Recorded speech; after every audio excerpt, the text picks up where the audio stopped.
कृष्ण हरी ओम राम कृष्ण हरी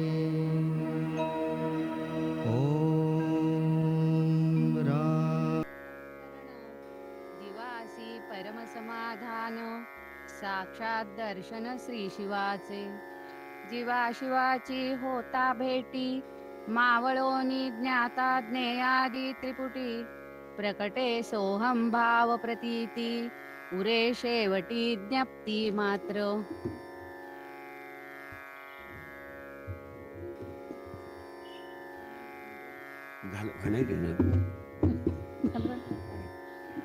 स्वामी स्वरूपानंद वंदन नमितो परब्रह्म श्री स्वामीन महान संत महात्मा आदिनाथ सिद्ध पुरुष तो स्वरूपानंद परमात्मा चित्ती स्मरता वाचे वदता स्वामी स्वरूपानंद आनंदाच्या उसळती लाटा होई परमानंद परमदयाळा परमकृपाळा परमशांत स्नेहाळा प्रियं वद कुळी अवतरे पावसी कैवल्य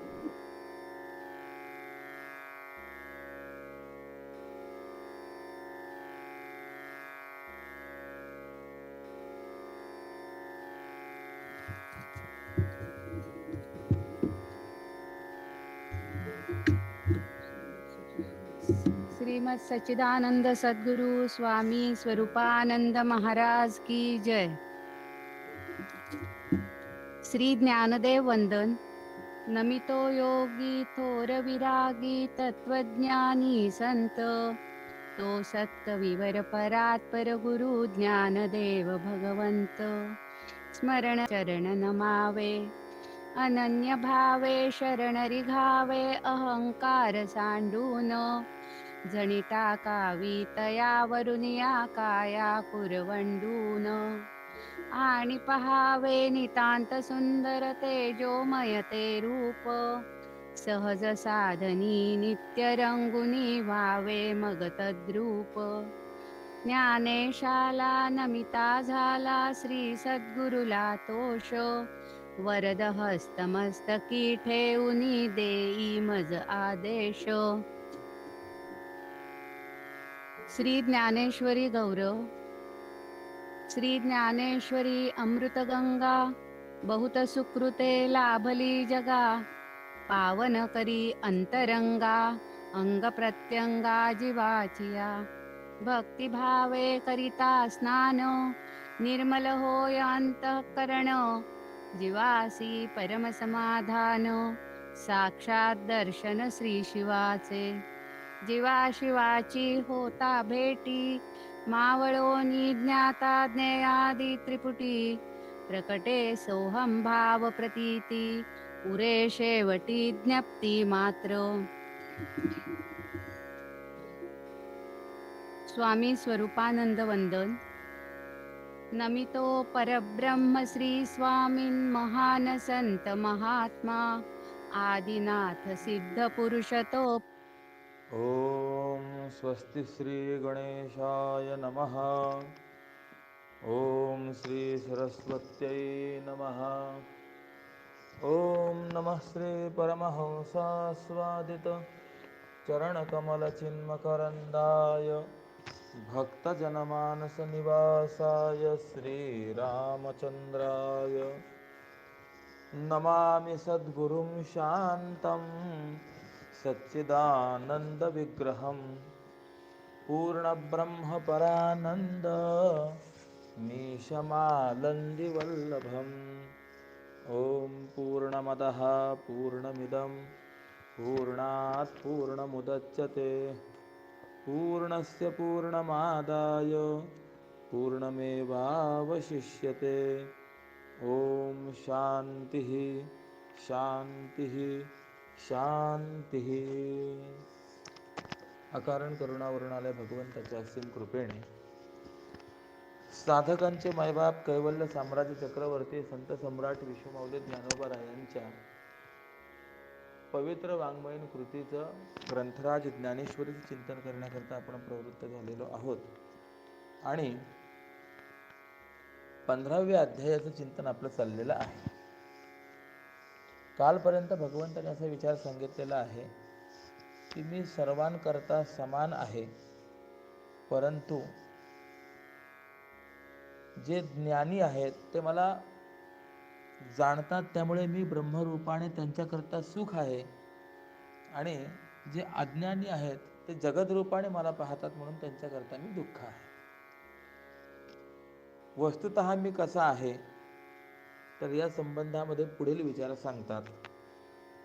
श्लोक क्रमांक 15. आज 755 क्रमांकाच्या अभंगापासून पुढे आपलं चिंतन होणार आहे. भगवान म्हणतात, सर्वस्य चाहं हृदि सन्निविष्टो मत्त स्मृतिर्ज्ञानमपोहनंच वेदैश्च सर्वैरहमेव वेद्यो वेदान्तकृद्वेदविदेव चाहं. या श्लोकाचा अर्थ असा की मी सर्व प्राण्यांच्या हृदयामध्ये प्रविष्ट आहे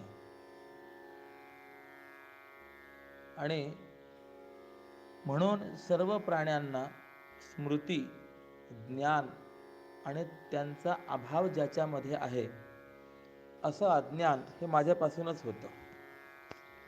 मीच सर्व वेदांच्या द्वारा जाणण्यास योग्य आहे आणि वेदांत संप्रदाय प्रवर्तक आणि वेदांच्या तात्पर्याला जाणणारा देखील मीच आहे.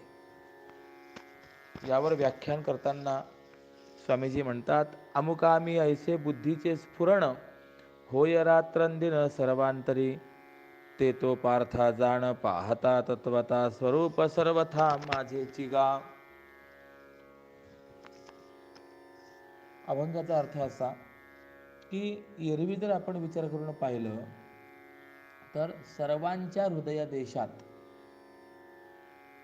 मी अमका मनुष्य आहे, मी अमका ब्राह्मणादी वर्णाचा आहे असं रात्रंदिवस ज्याचं स्फुरण असतं ती वस्तू म्हणजे लक्षार्थाने मीच आहे, म्हणजे ब्रह्मच आहे.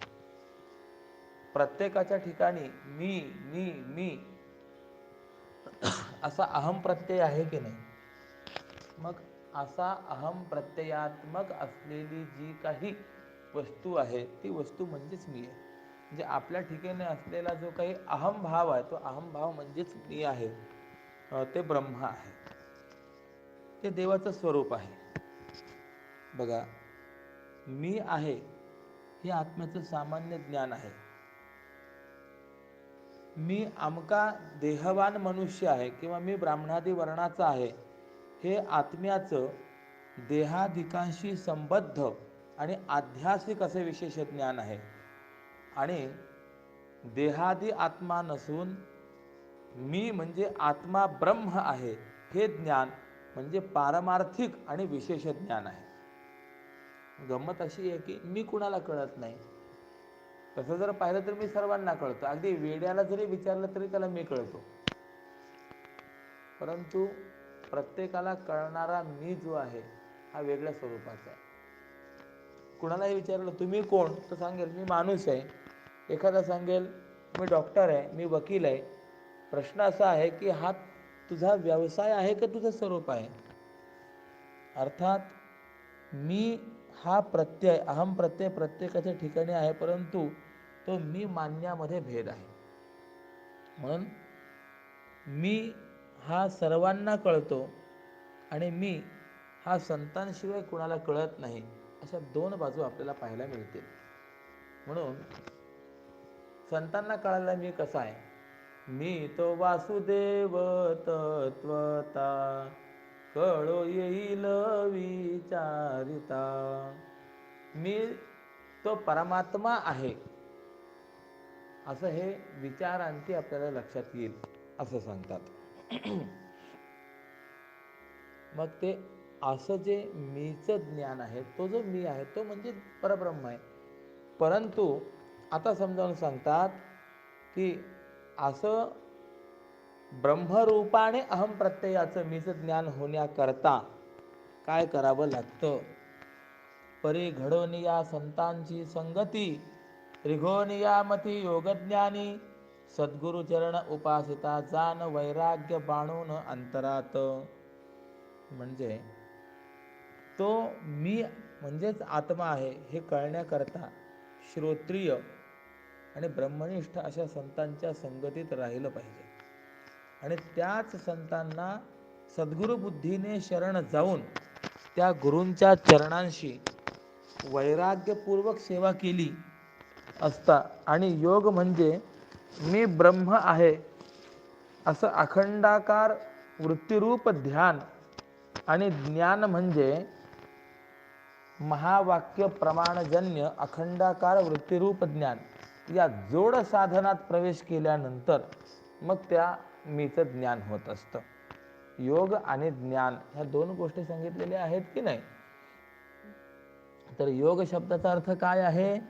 मी ब्रह्म आहे असं अखंडाकार वृत्तिरूप ध्यान. आणि ज्ञान म्हणजे काय? तर महावाक्य प्रमाणजन्य अखंडाकार वृत्तिरूप ज्ञान. या जोड साधनांनी तो प्रवेश करावा लागतो. ह्याची सत्कर्माच्या योगे हारपूर्ण अशेष अज्ञान धनंजया, दयाची अहंता आत्मस्वरूपात राहिली निवांत स्थिरावणे. मग याच एका ध्यान आणि ज्ञानात्मक सत्कर्माने, म्हणजे ध्यानाने देहादी विक्षेपात्मक अज्ञानाची निवृत्ती आणि ज्ञानाने आवरणात्मक अज्ञानाची आत्यंतिक निवृत्ती होते. आणि मग त्या साधकाचा जो मी हा अहमभाव जो आहे ना, हा देहापासून निवृत्त होऊन त्या ब्रह्मस्वरूपाच्या ठिकाणी विश्रांतीला प्राप्त होतो. म्हणजे असं झाल्यानंतर अशा पद्धतीच्या ध्यान आणि योग, म्हणजे योग आणि ज्ञान यांच्या माध्यमातून तो अहम म्हणजे मी ब्रह्म आहे या स्थितीला प्राप्त होतो. नाही तर वस्तुतः मी म्हणजे देहच मानतो, परंतु मी म्हणजे ब्रह्म आहे याच्याकरता हा योग आणि ज्ञान हे दोन साधनं सांगितलेली आहेत. मग पुढे सांगतात, असे योग आणि ज्ञान या जोड साधनाच्या माध्यमातून ब्रह्मस्वरूपते ज्यांचा अहमभाव विश्रांतीला प्राप्त झालेला आहे, म्हणजे जे ब्रह्मरूपतेला प्राप्त झालेले आहेत, ते साधक माझ्याच स्वयंप्रकाश ज्ञानाने माझ्या ब्रह्मस्वरूपाला आपोआप पाहून हृदयात असलेल्या त्या माझ्या आत्मस्वरूपाने सर्व काळ सुखी होतात. आणि हा ज्ञान प्रकरणाचा जर विचार केला तर या ज्ञान प्रकरणात मला पाहण्याविषयी माझ्या वाचून दुसरं साधन काही आहे काय? नाही. उदाहरण देतात की ज्याप्रमाणे सूर्योदय झाल्यानंतर सूर्याच्या प्रकाशानेच सूर्याला पाहावं, त्याप्रमाणे माझ्या परोक्ष ज्ञानानेच मला अपरोक्षत्वाने जाणण्याकरता मीच हा स्वयंप्रकाश आणि अधिष्ठान रूपाने अभिन्नोपादान कारण आहे. आणि संत, गुरु, वैराग्य, गुरुसेवा, ध्यान आणि ज्ञान या रूपाने निमित्त कारण आहे. म्हणजे भगवान अभिन्न उपादान कारण हे कसे आहेत आणि निमित्त कारण हे कसे आहेत, भगवत दर्शनाकरताच भगवत ज्ञानाकरताच तो विचार सांगतात. माझ्या ज्ञानाला जसा मीच कारण आहे, तसा माझ्या अज्ञानाला आणि संसार दुःखाला सुद्धा मीच कारण आहे. ते कसं आहे तर आता ते पुढे सांगतात. ना तरी गुंतवून देहाच्या सेवेत देहीच आसक्त झाले जे, त्यांच्या संगतीत सर्वदा राहोण थोरवी ऐकून संसाराची. म्हणजे देहालाच आत्मा मानणाऱ्या किंवा देहाला भोग देण्यातच तत्पर असलेल्या लोकांच्या संगतीत रात्रंदिवस राहून त्यांचीच सेवा केली आणि प्रपंचाचंच महत्त्व ऐकलं तर त्या सदोष अभ्यासाने, त्या विपरीत संस्काराने ज्याचा आत्मभाव देहाच्या ठिकाणीच बुडून गेला आहे, ते लोक मग परलोकातील आणि यहलोकातील भोग प्राप्त होण्याकरता कर्ममार्गाने धावत असता परिणामी दुःखाच्या शेलक्या वाट्याचे वाटेकरी होतात. म्हणजे देहात्मवाद ज्यांच्या ठिकाणी आहे, देह हाच आत्मा ही भावना ज्यांच्या ठिकाणी आहे, किंवा देहाला सर्व भोग पुरवावेत याकरता जे कर्ममार्गाने धावतात, तर ते परिणामी दुःखालाच प्राप्त होतात. परंतु अर्जुना, त्या अज्ञानी लोकांना हे दुःख प्राप्त होणंही माझ्यामुळंच आहे. जसं जागा असलेला मनुष्य स्वप्नाला आणि निद्रेला कारण आहे. कारण जागृतीवर अज्ञानाचं आवरण असतं, तेव्हा त्याला निद्रा म्हणतात. आणि त्या आवरणामुळे जागृतीतल्या वासनेने जो विक्षेप निर्माण होतो त्याचंच नाव स्वप्न आहे. त्याप्रमाणे माझं केवळ न कळणं हे असतं, तेव्हा त्याला अज्ञान असं म्हणतात. म्हणजे ज्यावेळेला परमात्मा स्वरूपाचं ज्ञान नाही त्यावेळेस त्याला अज्ञान म्हटलं जातं. आणि दुःख भोगणं याला विक्षेप म्हणतात. मग अशा या अज्ञानाला आणि दुःखाला अधिष्ठान रूपाने कारण कोण आहे? तर तोच आहे, परमात्माचा आहे. म्हणून नेणत्यांना जे जे दुःख होतं ते दुःख देखील माझ्यामुळेच होतं असं भगवान सांगतात. उदाहरण देतात, ना तरी मेघाने झाकिले सूर्याते, हेही कळो येते सूर्यानेच, माझ्याची सत्तेने माते नेनुनिया, देखती विषयात तैसे प्राणी.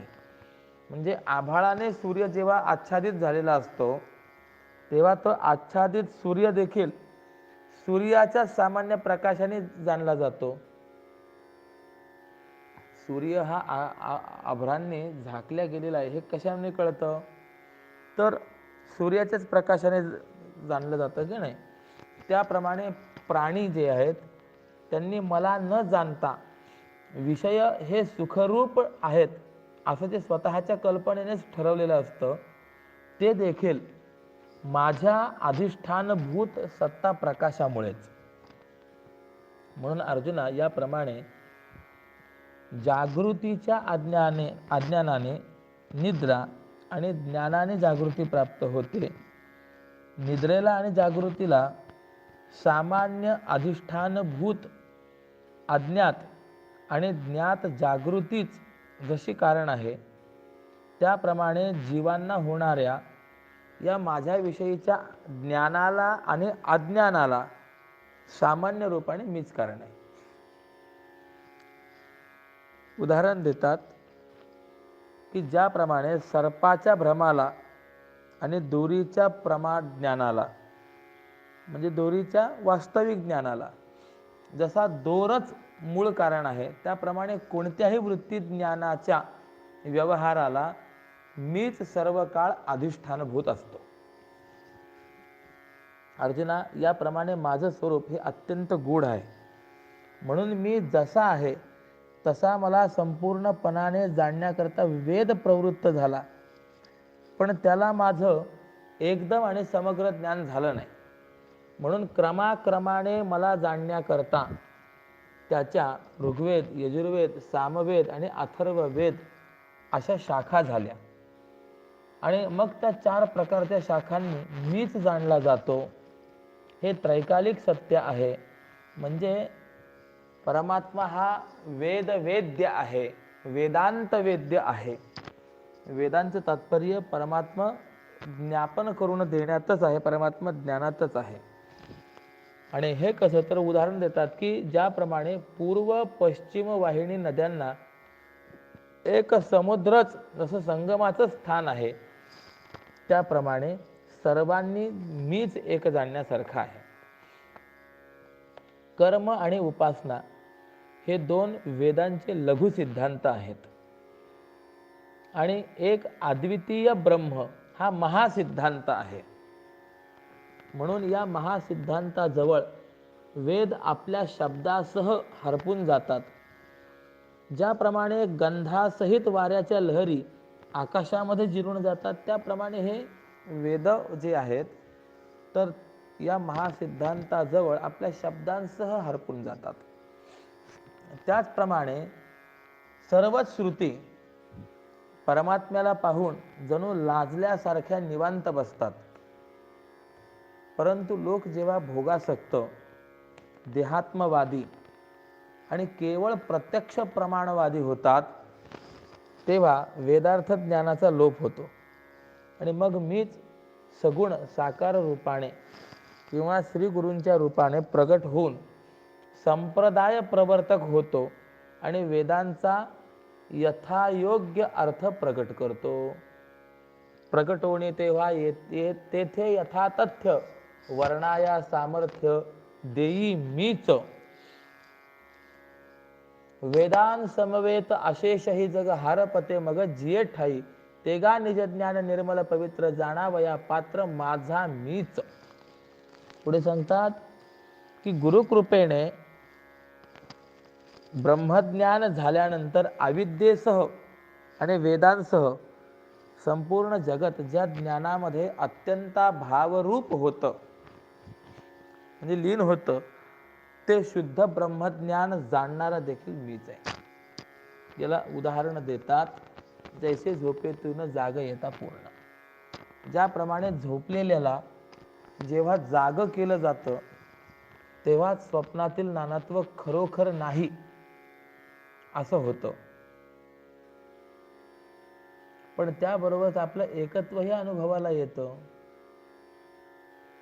झोपलेला जो आहे त्याला जेव्हा जाग केलं जातं त्यावेळेला स्वप्नातलं जे नानात्व होतं ते नाही आहे हे स्पष्ट होतं की नाही, पण त्याबरोबरच आपलं एकत्व देखील त्याच्या अनुभवाला येतं का नाही. त्याप्रमाणेच मी जे आपलं अद्वैत स्वरूप द्वैता वाचून जाणतो त्या अद्वैत ज्ञानाला कारण मीच आहे, कारण मीच सर्व जाणता आणि सर्व साक्षी आहे असं भगवान सांगतात. मग अर्जुना, कापराला अग्नी लागल्यानंतर काजळी उरत नाही ना अग्नीही उरत नाही. ज्याप्रमाणे जे ज्ञान द्वैताचं मूळ कारण असलेल्या अविद्येलाच खातं ते ज्ञानही जेव्हा अद्वैत ब्रह्मस्वरूपामध्ये बुडून जातं तेव्हा ते अद्वैत ब्रह्म नाही असं नाही, कारण ते सद्रूप असल्यामुळे वंध्या पुत्रासारखं ते कधी अभावरूप नाही आणि आहे असं म्हणणंही ज्याला सहन होत नाही, कारण ते चिद्रूप असल्यामुळे जड जगासारखं प्रत्यक्षाला विषयही होत नाही. म्हणजे थोडक्यात सांगायचं काय तर आहेही म्हणता येत नाही आणि नाहीही म्हणता येत नाही. आहे नाहीच्या पलीकडे, शब्दाच्या पलीकडे त्याची स्थिती आहे. म्हणून तेथे आहे नाही बोल हे खुंटून, आहे हाही बोल खुंटतो, नाही हाही बोल खुंटतो, उरे स्थिती जाण शब्दातीत. आहे नाहीच्या पलीकडे असणारी शब्दातीत जी स्थिती आहे ती त्या ठिकाणी असते. मार्गासवे गेला विश्व जो घेऊन तया चोरा कोण कोठे शोधी. उदाहरण देतात की एखादा चोर शोधाच्या मार्गासह सारं विश्वच घेऊन गेला आहे, मग त्या चोराला कुणी शोधावं आणि कुठे शोधावं. यासारखी जी कोणती एक अद्वैत स्थिती आहे अशी ती शुद्ध स्थिती म्हणजे मीच आहे असं जाण. ऐसी कोणी एक जी का शुद्धावस्था मीच ती सर्वथा जाण पार्था. ज्ञानोबराय म्हणतात याप्रमाणे मोक्षाचे स्वामी श्रीकृष्णाने जड आणि चेतनातील आपल्या व्यापकतेचं स्वरूप विशद करीत असताना त्या व्याख्यानाला किंवा त्या व्याख्यानाचा उपसंहार आपल्या निरुपाधिक स्वरूपामध्ये केला आहे. म्हणून श्रोते हो, तो संपूर्णच बोध अर्जुनाच्या ठिकाणी एकदम कसा प्रतिबिंबित झाला असं म्हणाल तर आकाशात झालेला चंद्रोदय क्षीर समुद्रात जसा प्रतिबिंबित व्हावा तसा तो प्रतिबिंबित झाला. किंवा दुसरं उदाहरण दिलेलं आहे, पार्थाचिया ठाई ज्ञानाचा त्या ठसा उमटला तैसा एका एकी. आरशासारखी होय जरी भिंत स्वच्छ चकचकीत रूपदर्शी, तरी तीत चित्रे जैसी समोरील भिंताडावरील उमटते. हा 799 व 800 क्रमांकाचा अभंग म्हणजे जणू काही एक कथाच आहे. ती कथा अशी आहे, एक राजाकडे एक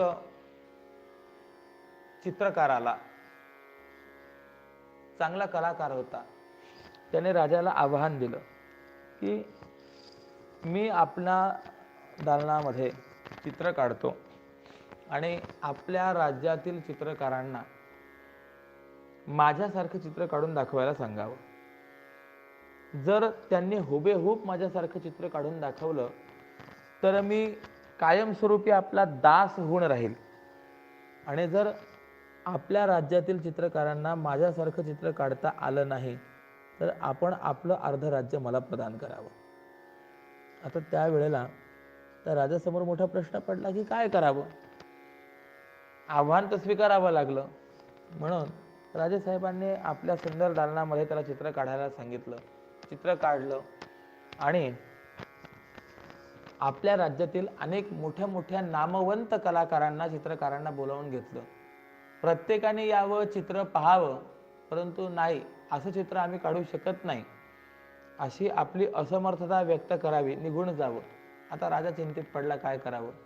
अपमानही होणार, अर्ध राज्यही जाणार. प्रधानाला त्याने सांगितलं काहीतरी उपाय कर. प्रधान हा फिरत असताना एक गुराखी त्याला दिसला आणि त्या गुराखीने प्रधानाला पाहिलं, चिंतित दिसतात. जवळ येऊन नमस्कार केला. प्रधानजी, आपण चिंतित दिसतात, काय कारण आहे. प्रधानाने आपल्या चिंतेचं कारण सांगितलं आणि हे ऐकल्यानंतर तो गुराखीने थोडा विचार केला आणि सांगितलं, प्रधानजी मला घेऊन चला, मी राजाचं काम करतो. तर प्रधानजी म्हणाला, अरे तू कधी चित्र काढण्याकरता हातामध्ये बोरू तरी धरलाय काय. तो म्हणाला, मी बोरू धरलेला नसू देत, परंतु मी काय करायचं ते करतो. नाविलाज होता, प्रधान अडलेला होता, त्यामुळे तो राजाकडे घेऊन आला आणि राजासमोर त्याने गुराख्याला उभं केलं. ते गुराख्याने सांगितलं, राजेसाहेब, त्या चित्रकाराने जसं चित्र काढलंय ना, अगदी हुबेहूब चित्र मी काढतो, पण त्याकरता माझी एक अट आहे. काय अट आहे. ज्या दालनात त्याने जे चित्र काढलेलं आहे त्या दालनामध्ये 8 दिवस मी एकटा राहील. माझ्या अन्न पाण्याची व्यवस्था त्या ठिकाणी तुम्ही सर्व करायची. हा म्हणाला, ठीक आहे, हरकत नाही. आणि त्या अटीनुसार तो तिथे राहिला. याने काय केलं गुराख्याने, बाकी काही केलं नाही. चित्र काढलं नाही, चित्राचं बोरू वगैरे लेखणी काय काय हातात धरलं नाही. याने फक्त त्या चित्रकाराने ते चित्र ज्या भिंतीवर काढलेलं होतं त्या भिंतीच्या समोरची असलेली जी भिंत आहे ती घासायला सुरुवात केली. घासून घासून इतकी चकचकीत केली, स्वच्छ केली की या भिंतीवरती असलेलं जे चित्र आहे त्या चित्राचं प्रतिबिंब त्या भिंतीवरती उमटलं. हे असं झाल्याबरोबर त्याने दार उघडलं आणि सांगितलं राजासाहेबांना, बोलवा त्या चित्रकाराला, दाखवा चित्र. चित्रकाराने येऊन पाहिलं, हो अगदी खरोखर अगदी हुबेहूब चित्र याने काढलंय. अर्थ काय कळाला की त्या ठिकाणी त्याने मुळामध्ये चित्र काढलं होतं काय, मुळात चित्र त्याने काढलेलं नाहीये, परंतु पुढची भिंत इतकी स्वच्छ केली की या भिंतीवरचं चित्र जसल्या तसं जसं जसे त्या भिंतीवर प्रतिबिंबित झालेलं आहे त्याप्रमाणे अर्जुनाचं अंतःकरण इतकं पवित्र, निर्मळ, स्वच्छ झालेलं होतं की भगवान श्रीकृष्णांच्या ठिकाणी असलेला बोध एक रूपाने अगदी हुबेहूब तसल्या तसा तर अर्जुनामध्ये देखील नांदत होता. म्हणून अर्जुनामध्ये आणि श्रीकृष्णामध्ये एकच बोध नांदत होता.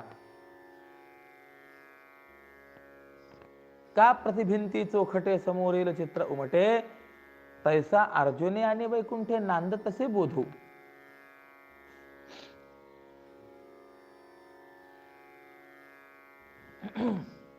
पुढे सांगतात,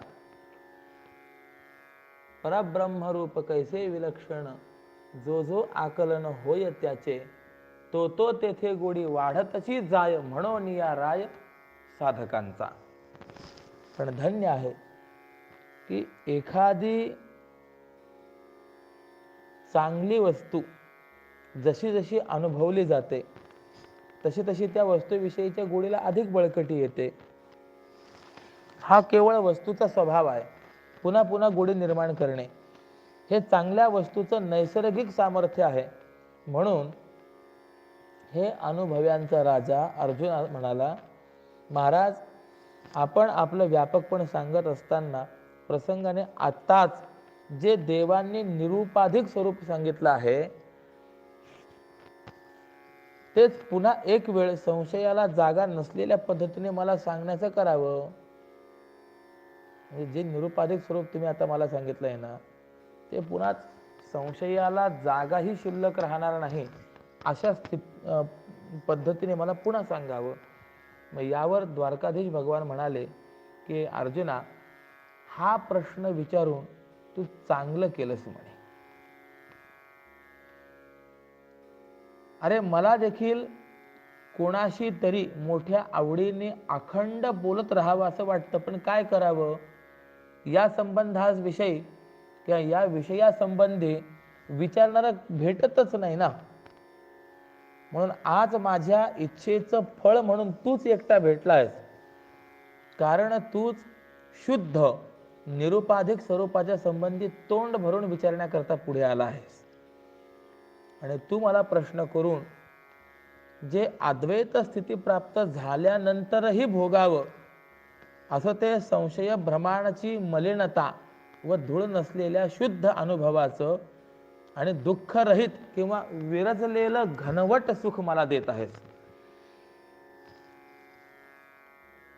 जसा आरसा जवळ आल्यावर आपल्या डोळ्यांना आपलं स्वरूप दिसतं, त्याप्रमाणे संवाद करणाऱ्यांमध्ये तू स्वच्छ आणि शिरोरत्न असल्यामुळे तुझ्यामध्ये माझं प्रतिबिंब दिसत आहे. म्हणून हे प्रेमी अर्जुना, तू एखादा विषय न समजून विनयपूर्वक जिज्ञासाने विचारावा आणि नंतर आम्ही तो ऐकवण्याकरता मोठ्या आढ्यतेने तयार व्हावं. तो अभिमानाचा प्रकार हा नाही, तर हा केवळ प्रेमाचाच आविष्कार आहे. ऐसा तरी येथे नव्हेची प्रकार एकची साचार आम्ही तुम्ही बोलोनिया ऐसे मग जग जेठी प्रेमे देई मिठी अर्जुनासी. आणि असं म्हणून देवाने अर्जुनाला प्रेमाने आलिंगन दिलंय आणि मग कृपा दृष्टीने बघितलं. मग पुन्हा भगवान अर्जुनाला काय बोलतात ते पुढे ऐका.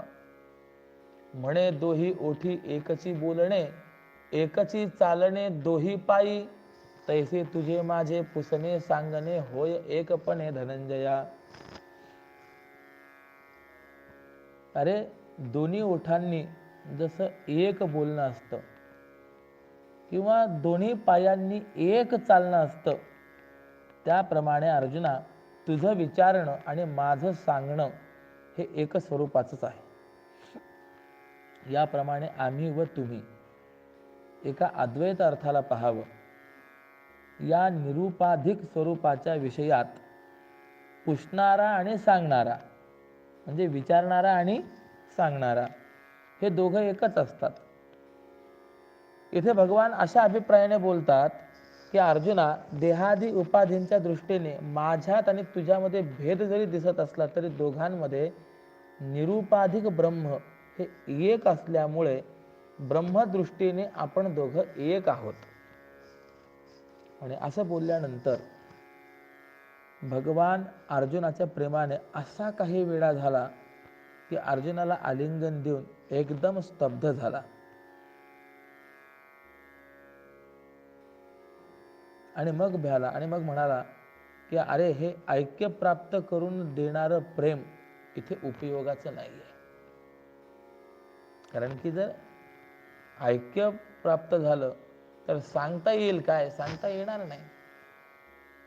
उदाहरण देतात, ऊसाच्या रसाचं पेय म्हणजे ऊसाचा रस जर आपण तयार केला तर चवीकरता त्यात मीठ घातलं तर ते वाईटच होतं.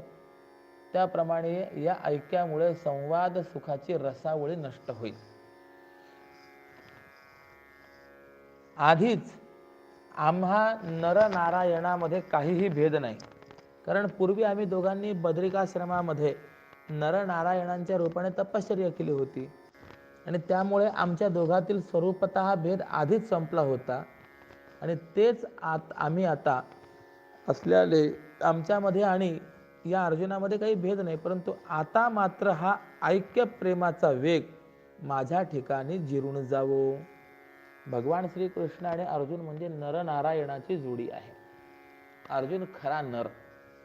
नर कसा ओळखावा, तर या संबंधामध्ये शास्त्रकारांनी एक चिंतन असं दिलेलं आहे की ज्याच्या ठिकाणी स्तनाचे चिन्ह नाहीत तो नर असतो. आपण पुरुष जरी असो, दाढी मिशी जरी आपल्याला असेल तरी स्तन चिन्ह आपल्या ठिकाणी आहेत की नाही, यामुळे आपण नर या संज्ञेला पात्र होत नाही.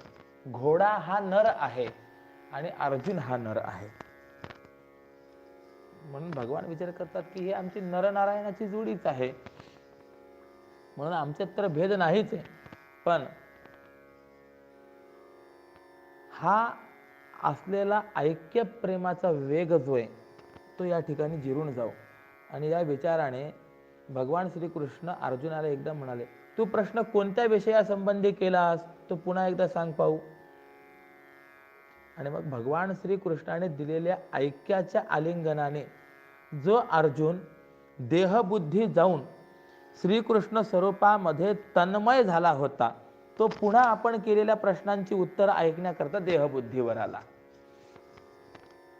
आणि त्यावेळेला तो कंठ दाटून बोलू लागला. अर्जुन म्हणाला, महाराज तुम्ही आपलं निरुपाधिक रूप सांगा.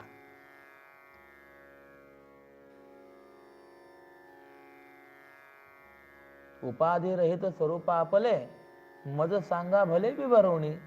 ऐकोणी ते बोल देवतो श्रीकांत उपाधी रहित स्वरूपाते.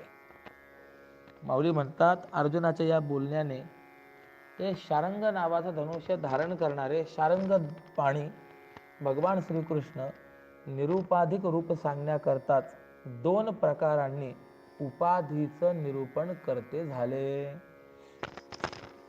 श्रोते हो, अर्जुनाने निरुपाधिक रूपाविषयी प्रश्न केल्यानंतर इथे भगवान उपाधीचं रूप का सांगत आहेत, अशी शंका तुमच्यापैकी कोणालाही वाटत असली तरी मंथन करून ताकाचा वेगळा भाग करणं, यालाच लोणी काढणं म्हणतात.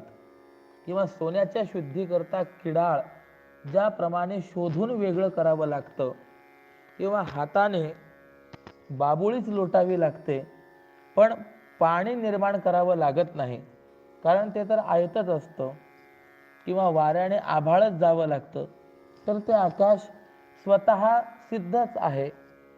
किंवा धान्यावरील कोंड्याचा गुंडाळा हा झाडून वेगळा केल्यानंतर कण घेण्यास काही अवकाश असतो काय. हे सगळे जे उदाहरण आपण पाहिले ना, तर या उदाहरणानुसार आता सिद्धांत बघा की याप्रमाणे उपाधी आणि उपाधी सहित असलेलं चैतन्य यांचा विचार केल्यानंतर यांचा जिथे शेवट होतो, विचाराने बाध होतो, आणि बाध झाल्यानंतर जे अवधीभूत स्वरूप राहतं ते निरुपाधिक आहे, हे कुणालाही न विचारता देखील कळतं. तैसे सारासार विचारे करून होता निरसन उपाधीचे, उरे ते स्वरूप उपाधी रहित ऐसे कळ येतं आपोआप. सारासार विचार करून उपाधीचं निरसन केल्यानंतर जे शिल्लक राहतं ते शिल्लक राहिलेलं म्हणजे उपाधी रहित निरुपाधिक स्वरूप आहे, हे कुणालाही विचारण्याची गरज नाही आहे, हे आपोआप कळतं. किंबहुना नवोढेसी कोणी पतिनाम पुसे तरी सांगे जैसे मूकपणे, तैसे नेती नेती ऐसेची म्हणून स्वीकारेती म्हणून श्रुती देते. उदाहरण सांगतात, नवीन लग्न झालेल्या मर्यादाशील वधूला या 2-4 माणसांपैकी एखाद्या वृद्धाने विचारलं, बाळे तुझा नवरा कोणता ग, हा का तो, असा प्रश्न केला असता शेवटी तिच्या पतीकडेच बोट केला असता, मग न सांगण्यानेच आपल्या पतीचा ती निर्देश करते. म्हणजे आता मर्यादा तर संपलीच संपली हो. असं नियम आहे की आपल्यापेक्षा ज्ञानाने, अधिकाराने, वयाने जो वडील असतो, मोठा असतो, त्याला आरेतुरे करणं म्हणजे त्याची हत्या असते, ती त्याची हत्या केल्याचा दोष असतो. म्हणून आपण मागे पाहून आलोय की पतीने पत्नीला नावाने हाक मारायची नाही, तशी पत्नीने देखील पतीला नावाने हाक मारू नये, अहो वगैरे काहीतरी म्हणावं, अशी आपली मर्यादा आहे. पण हल्ली जेवढे सुशिक्षित आहेत, साक्षर आहेत, त्यांच्यामध्ये प्रायः हाच प्रकार पाहायला मिळतो की पत्नी देखील पतीला आरेतुरे करते आणि नावानेच हाक मारते. न जाणो दिवसातनं किती वेळेला त्या पती हत्येचं पाप आपल्या मस्तकावर घेतात, देव जाणे. असो, पूर्वी मर्यादा अशी होती की नवविवाहित वधू आहे आणि मित्रांसमवेत तिचा पती आहे, तर ज्याला तिचा पती माहिती नाहीये त्याने तिला जर विचारलं की बाळ, यापैकी तुझा पती कोणता, तो आहे काय, तर तो तिचा पती नसल्यामुळे ती मानेने बोलत तर काही नाही, पण मानेने फक्त नकार देते, नाही. हा आहे काय, ती पुन्हा मान हलवते, नाही. असं करता करता जो तिचा खरा पती आहे त्याच्याकडे बोट करून विचारलं असताना ती हो हाच पती आहे किंवा हा याचं हे नाव आहे असं सांगत नाही, ती त्या ठिकाणी फक्त शांत राहते, मौन राहते. म्हणजे जी मान हलवण्याची क्रिया होती ना नकारार्थी, ती देखील तिच्याकडनं घडत नाही. आणि तिचं ते जे मौन आहे ते मौनच तिच्या पतीचा निर्देश करून देतं. मूकपणे हे जसं आहे त्याप्रमाणे श्रुती ही उपाधी आणि उपहित यांचा निषेध करून शेवटी स्वतःच्या शब्दांचाही बाध करून त्या शाब्दिक चर्चेला विषय न होणाऱ्या निरुपाधिक ब्रह्माचे विवरण करते. ही श्रुती देखील ज्या ठिकाणी जाऊन बोलणं थांबवते ते ब्रह्म आहे. वस्तुतः जी वस्तू न सांगण्यासारखी असते त्या वस्तू संबंधी सांगणं हे अशाच स्वरूपाचं असतं. न सांगणं हेच तिचं सांगणं असतं. आणि जे सोपाधिक असतं ते सोपाधिकाच्या द्वाराच निरुपाधिक सांगावं लागतं. म्हणून लक्ष्मीनाथ श्रीकृष्णाला पहिले उपाधी आणि उपहिताचं स्वरूप सांगावं लागतंय आणि मग निरुपाधिक स्वरूप सांगणार आहे. म्हणजे पहिले उपाधी उपहिताचं स्वरूप सांगतात आणि नंतर निरुपाधिकाचं स्वरूप सांगतात. म्हणजे पहिले उपाधी युक्ताचं स्वरूप सांगतात आणि नंतर उपाधी रहिताचं स्वरूप सांगणार आहेत. शुक्ल प्रतिपदेच्या चंद्राची कोर निश्चितपणाने दाखवण्याकरता जशी झाडाची फांदी दाखवावी लागते, आपण शाखाचंद्र न्याय पाहून आलोय, त्याप्रमाणे निरुपाधिक स्वरूप सांगण्याकरता पहिले उपाधी संबंधीचं बोलणं करावं लागतं. आणि तेच उपाधी सहिताचं वर्णन भगवान आज सांगतायत. द्वाविमौ पुरुषौ लोके क्षरश्चाक्षर एवच क्षर सर्वाणि भूतानि कूटस्थोक्षर उच्यते. या श्लोकाचा अर्थ असा आहे की या लोकामध्ये क्षर आणि अक्षर असे दोन पुरुष आहेत. समस्त जगद्रूप कार्य किंवा कार्योपाधिक जीव चैतन्य हे क्षर आहे आणि जगत कारण माया किंवा मायोपाधिक ईश्वर चैतन्य हे अक्षर आहे. ज्याचा कधीही विनाश नाही, ज्याच्यामध्ये कधीही स्खलन नाही, त्याला अक्षर असं म्हटलं गेलेलं आहे. यावर व्याख्यान करतात. मग देव म्हणे ऐक धनुर्धरा संसार नगरा माझारी ह्या दोनची पुरुष नांदती बरवे होती जे स्वभावे अल्प ऐसे. मग तो भगवान श्रीकृष्ण म्हणतात, अरे अर्जुना, या संसाराच्या राजधानीत सहजच दोन पुरुषांनी थोडीशी वस्ती केली आहे. ज्याप्रमाणे संपूर्ण आकाशात दिवस आणि रात्र हे दोघं नांदतात, त्याप्रमाणे संसाराच्या राजधानीमध्ये हे दोघच नांदतात. आणि आणखीही तिसरा पुरुष आहे, परंतु तो या दोघांचं नावही सहन करत नाही. जो उदयाला आला असता संसार रूपी गावासह या दोन पुरुषांना खाऊन टाकतो. म्हणजे याचा अर्थ असा की क्षराक्षरातीत उत्तम पुरुषाचं ज्ञान झालं तर त्या क्षराक्षरातीत उत्तम पुरुषाच्या ज्ञानाने क्षर आणि अक्षर या दोघांचाही अत्यंत भाव होतो. परंतु आता सध्या हा जो तिसरा पुरुष आहे ना, या तिसऱ्या पुरुषाची गोष्ट बाजूलाच असू दे, जे संसार रूपी गावात राहण्याकरता आलेले आहेत त्या दोघांचीच म्हणजे क्षर आणि अक्षराची गोष्ट तुला ऐकवतो. एक पुरुष आंधळा, आत्मस्वरूपाला न जाणणारा, वेडा, जगाला सत्य समजणारा, स्त्री पुरुषांना माझं मानणारा, देहाला आत्मा समजणारा आणि पंगू, संचित कर्माच्या अधीन असलेला आणि देहाती उपाधी वाचून क्रियमान कर्म करू न शकणारा असा आहे.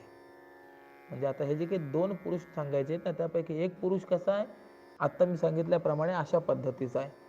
तर दुसरा पुरुष कसा आहे, तर सर्वांगाने पूर्ण आहे. हा आंधळा होता ना, वेडा होता, तर हा सर्वांगाने पूर्ण आहे, चांगला आहे, तो नित्यमुक्त आहे, सर्वज्ञ आहे, सर्व शक्तिमान आहे, असं या दोघांमध्ये वैलक्षण्य आहे. परंतु हे दोघं सुद्धा एकाच संसार रूपी गावात राहत असल्यामुळे या दोघांचा संबंध घडलाय. मग या दोघांपैकी एकाचं नाव क्षर आहे आणि दुसऱ्याला अक्षर म्हणतात.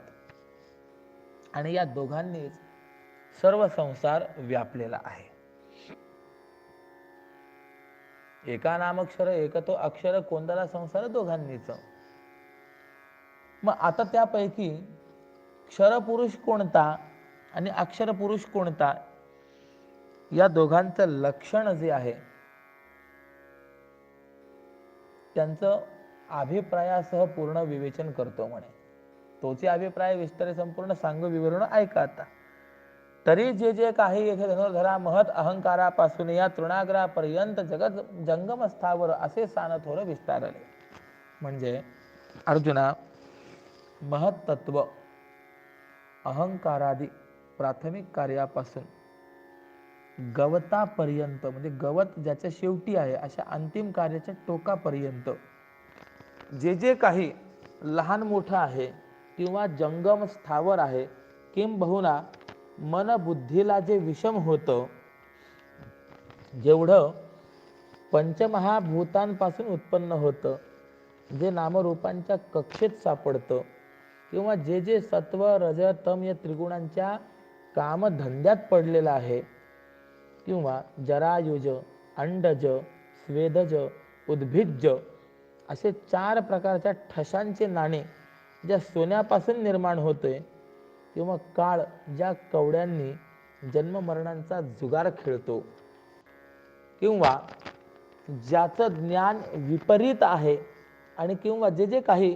ज्ञानाला विषय होतं आणि प्रत्येक क्षणात उत्पन्न होऊन नष्ट होतं, किंबहुना अरे भ्रमाचे अरण्य तोडून त्या लाकडांनी ज्याच्या सृष्टीचा आकार उभा केलाय, सृष्टीचा आकार उभा करण्याकरता जे मटेरियल वापरले ते कोणतंही भ्रमाचं मटेरियल आहे.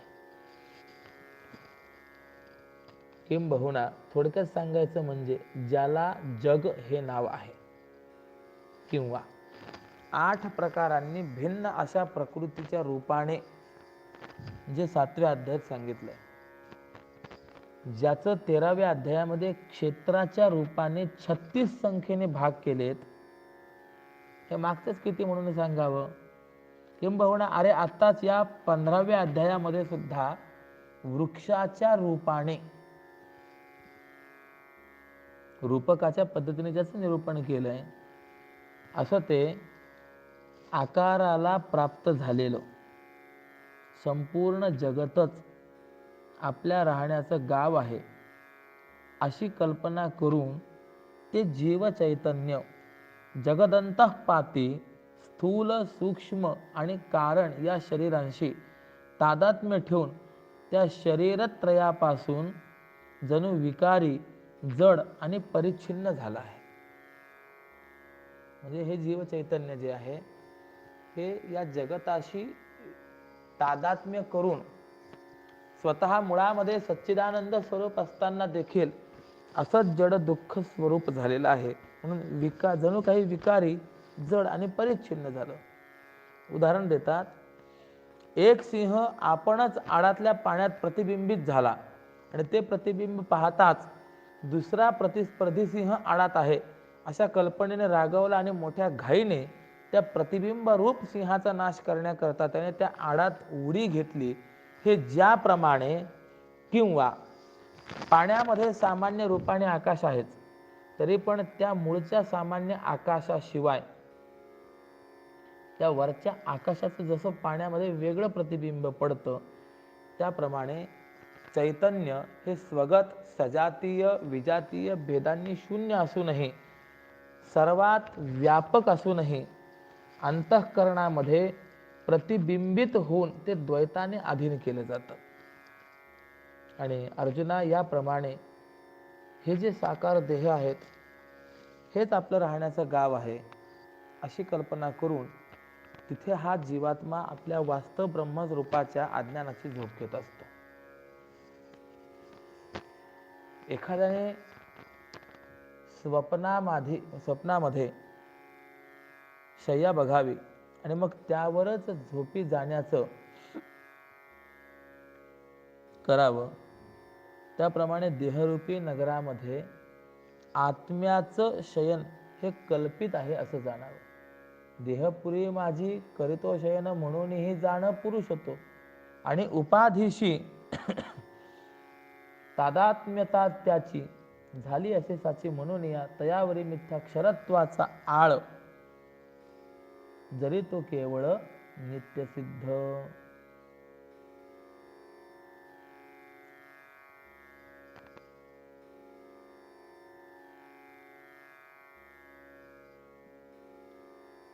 थोडस मागे यायचंय आपल्याला. 884 क्रमांकाच्या अभंगापासून पुढे आपल्याला चालायचंय.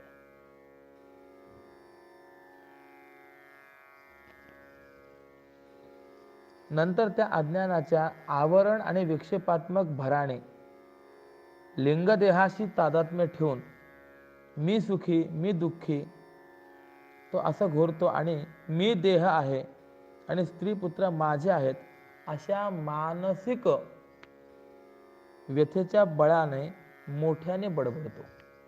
मग मी माझी आईशीची उच्चारी बरळतात त्वरी उंच स्वरे. आणि ती बडबड अशी आहे की हा माझा बाप आहे, ही माझी आई आहे, मी हा गोरा आहे, मी दरिद्री आहे, मी रोगी आहे, मी म्हातारा आहे, लुळा आहे, खुळा आहे, पांगळा आहे, आंधळा आहे, बहिरा आहे, मुका आहे, मी श्रीमंत आहे, मी निरोगी आहे, मी विद्वान आहे, मी सत्ताधीश आहे, मी तरुण आहे, मी सर्वांगाने परिपूर्ण आहे, हा माझा मुलगा, हे माझं धन, ही माझी बायको नाही का, मग इत्यादी याप्रमाणे मूलाज्ञानाचे कार्य असलेल्या त्या दीर्घ स्वप्नाच्या अवस्थेवर आरूढ होऊन जे चैतन्य ऐहिक आणि पारलौकिक विषयांच्या रानामध्ये स्वैर धावतं, त्या चैतन्यालाच क्षरपुरुष हे नाव आहे.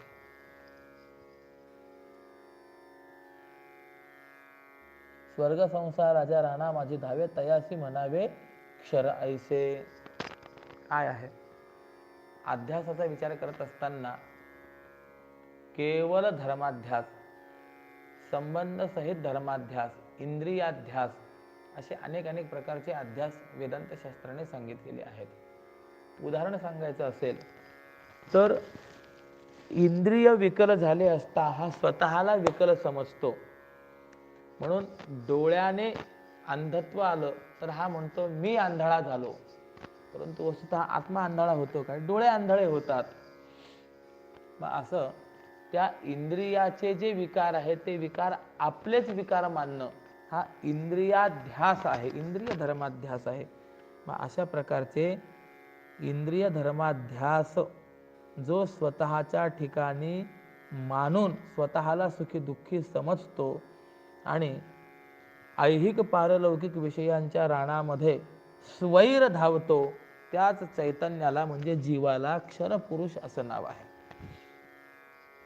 आता ज्याच्या संबंधाने क्षेत्रज्ञ याच एका नावाने 13व्या अध्यायात सांगणं झालं, किंवा सारं जगत ज्या अवस्थेला जीव म्हणतं, जो आपल्या अज्ञानामुळे देहत्रयाशी म्हणजे सूक्ष्म, स्थूल आणि कारण या 3 देहाशी किंवा पंचकोशाशी, आपण पंचकोशही काल पाहून आलेलो आहोत, तादात्म्य ठेवून त्यांचं जे स्वरूप आहे तेच आपलं स्वरूप आणि त्यांचे जे धर्म आहेत तेच आपले धर्म आहेत असं समजतो, त्या आत्म्याला क्षर म्हणजे विनाशी या उपाधीमुळे क्षरपुरुष या नावाने बोललं जातं. त्यालाच क्षरपुरुष असं म्हटलं जातं. मग तो क्षरपुरुष जो आहे तो वस्तुस्थितीने पूर्ण आहे, म्हणून त्याला पुरुषत्व प्राप्त झालंय.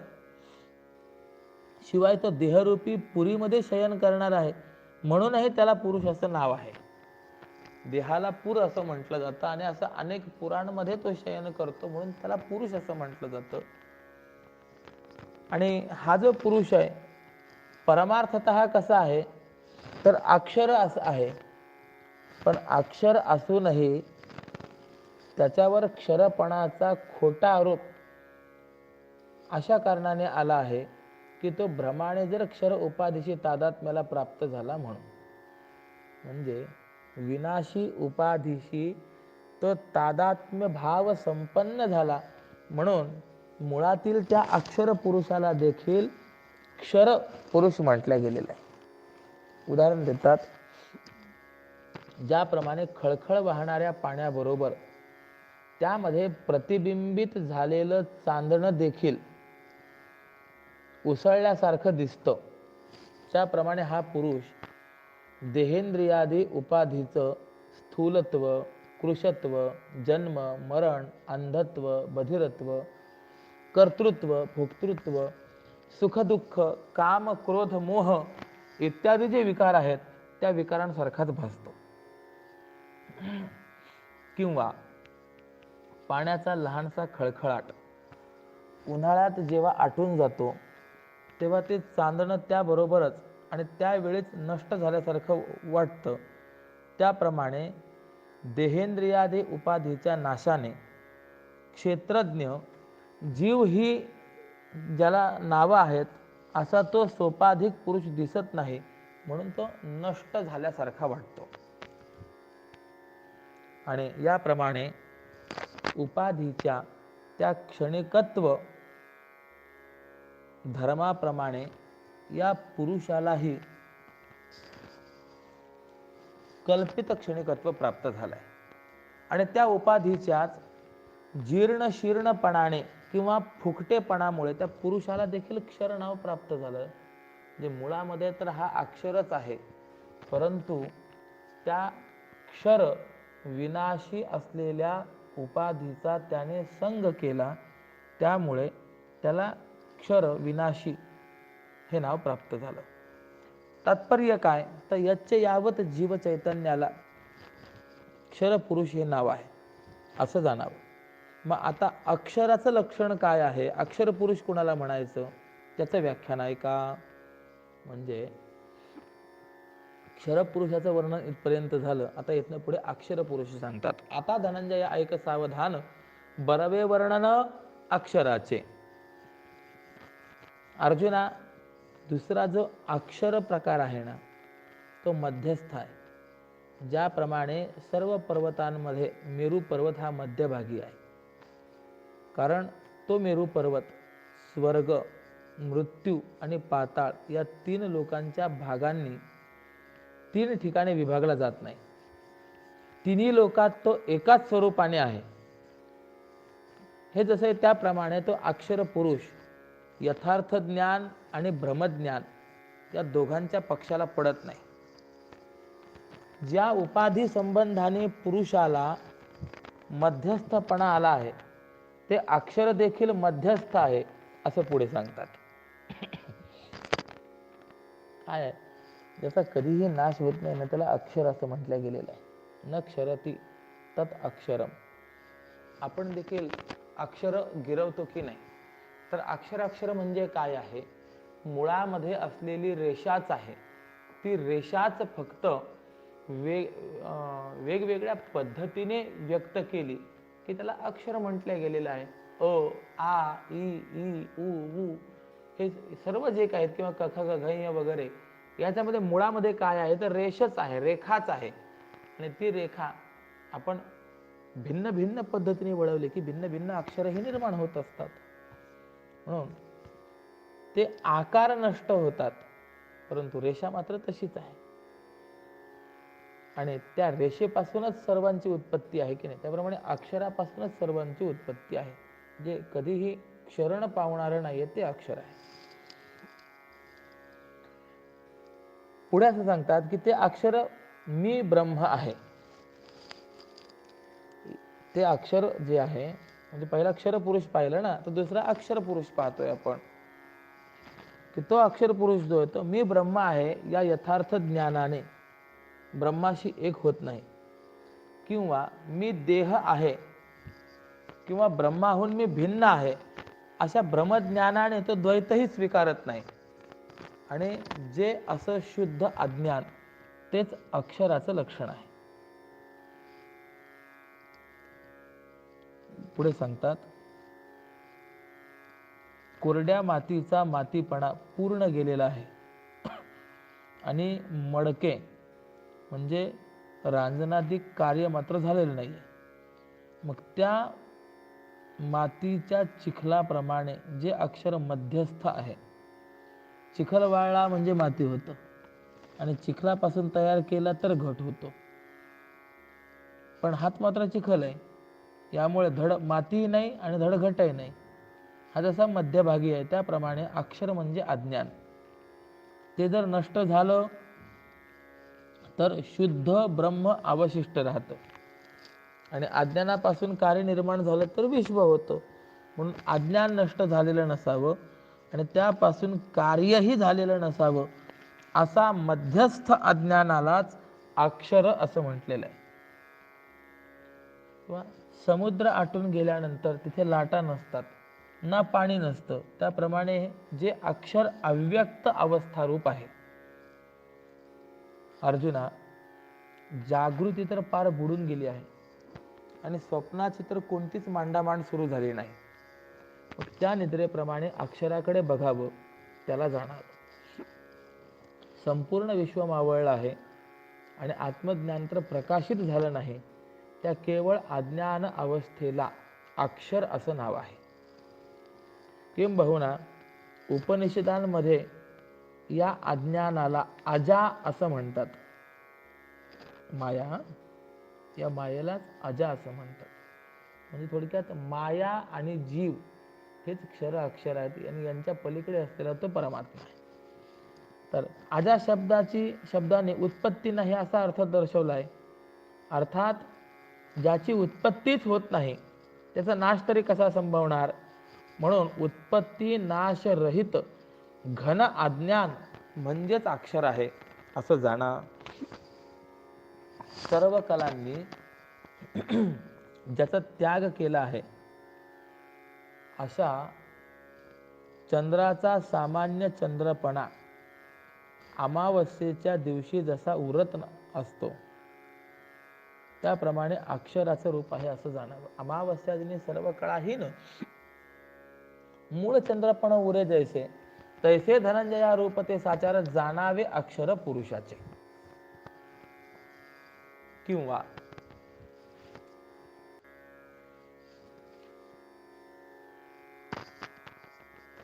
फळ पिकल्यानंतर झाड जसं बीजात प्रविष्ट होतं,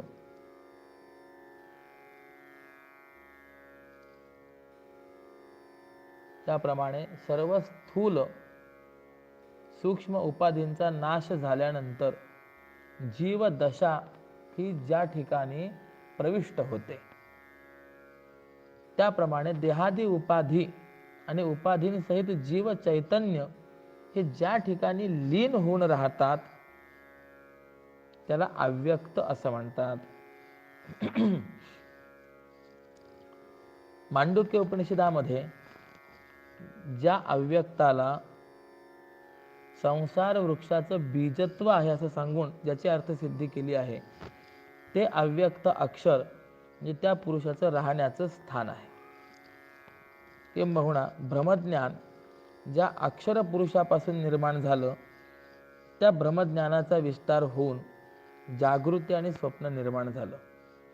मग जो अक्षर पुरुष बुद्धीच्या रानात जीवरूपाने प्रविष्ट झाला आहे, अर्जुना, ज्या अक्षर पुरुषापासून जीवदशा निर्माण झाली, जो एकदा विश्वाच्या रूपाने उठवल्यानंतरही पुन्हा पुन्हा एकसारखं उठत राहतो, किंवा जीवाला स्वतःच्या द्रष्ट्याच्या रूपाने होणारं ज्ञान आणि विश्वाचं दृश्य रूपाने होणारं ज्ञान, या दोन्ही ज्ञानांचा संगम जिथे होतो, किंवा ब्रह्माचं यथार्थ ज्ञान आणि विश्वाचं भ्रमज्ञान, या दोनही ज्ञानांचा संगम जिथे होतो त्याला अक्षर पुरुष असं म्हणतात.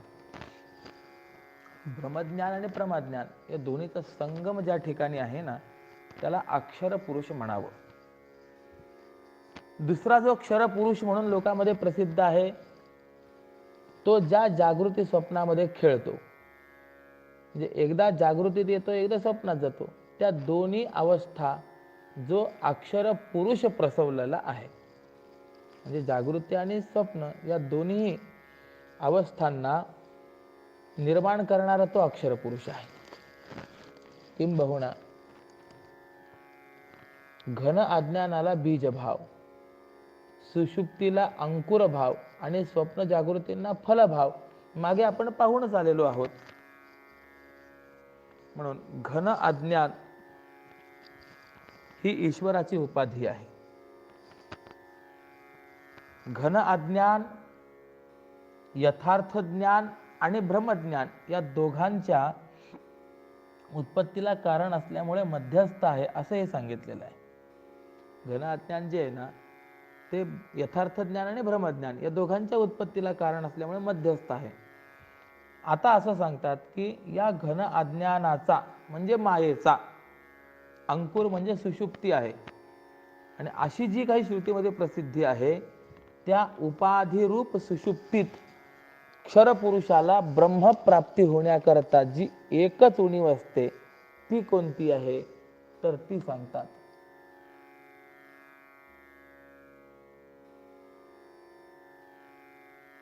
स्वप्न जागृतीस पुन्हा न तो घेता, तरी म्हणू येता ब्रह्मभाव.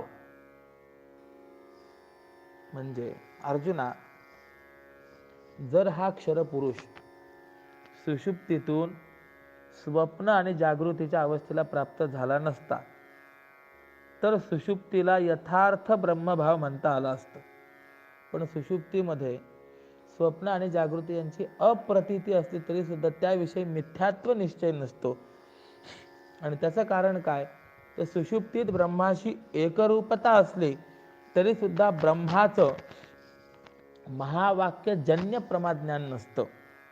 त्यामुळे सुषुप्तीचे बीज भूत घन अज्ञान हे नष्ट झालेलं नसतं. त्यामुळेच जागृती व स्वप्न या अवस्थेवर येण्याचं प्रारब्ध कर्मही संपलेलं नसतं. याच एका उणिवीमुळे सुषुप्तीला ब्रह्मभाव म्हणता येत नाही. म्हणजे थोडक्यात काय सांगायचं यांना, की ब्रह्मभाव कसा असतो, तर आपल्याला गाढ झोप लागल्यानंतर जसं आपल्याला आजूबाजूचंही काही कळत नाही, आपल्या डाव्या उजव्या बाजूला कोण झोपलेला आहे, कोण बसलेला आहे हेही कळत नाही, ते नवल नाही, परंतु स्वतःचंही स्वतःला भान राहत नाही. पण स्वतःचंही स्वतःला भान नसतानाही अस्तित्व मात्र असतं. म्हणजे अस्तित्वपूर्ण केवळ सत्ता ही जशी असते आणि इतर कशाचंही अनुकूल प्रतिकूल भान नसतं, तर ती जी अवस्था आहे तर तशी अवस्था म्हणजेच असलेला ब्रह्मभाव आहे. मग प्रश्न असा निर्माण होतो की बा ही जी काही गाढ झोप आहे, या गाढ झोपेलाच आम्ही ब्रह्मभाव म्हणायचं का, तर ब्रह्मभाव त्याला गाढ झोपेला म्हणता येत नाही. ब्रह्मभाव तसाच असतो, अगदी तसाच असतो, पण गाढ झोपेला ब्रह्मभाव का म्हणता येत नाही, कारण की त्याच्यामध्ये स्वप्न पडण्याचीही शक्यता आहे आणि पुन्हा जाग होण्याचीही शक्यता आहे. आणि त्यामध्ये अहम ब्रह्मास्मी या अभेद निश्चयाचा अभाव असतो, त्यामुळे त्याला ब्रह्मभाव म्हणता येत नाही. परंतु तो असा गाढ झोपेमध्ये असलेला, तो जर पुन्हा स्वप्न आणि जागृतीला येणारच नाही, म्हणजे अनुकूल प्रतिकूल विषयाचा संबंध त्याला येणारच नाही, आणि अहम ब्रह्मास्मी हा अभेद निश्चय जर त्या ठिकाणी दृढ झालेला असेल, तर तो खरा ब्रह्मभाव आहे असं म्हणता येईल. थोडक्यात आपण म्हणतो ना, समाधी सिद्ध महात्मा आहे, तर समाधीमध्ये कसं सुख असतं, किंवा ब्रह्मज्ञान झाल्यानंतर त्याला कसं सुख असतं, सुखदुःखांचा लेश त्याच्या ठिकाणी नसतो, त्याच्या ठिकाणी आनंद कसा असतो, याचं उदाहरण जर सांगायचं असेल तर गाढ झोप. मला विचार, गाढ झोप लागलेली ज्या वेळेला आपल्याला असते, त्यावेळेला आपल्याला दुःख सापेक्ष सुख किंवा सुख सापेक्ष दुःख यापैकी कशाचा तरी प्रत्यय येतो काय? कशाचाही प्रत्यय येत नाही.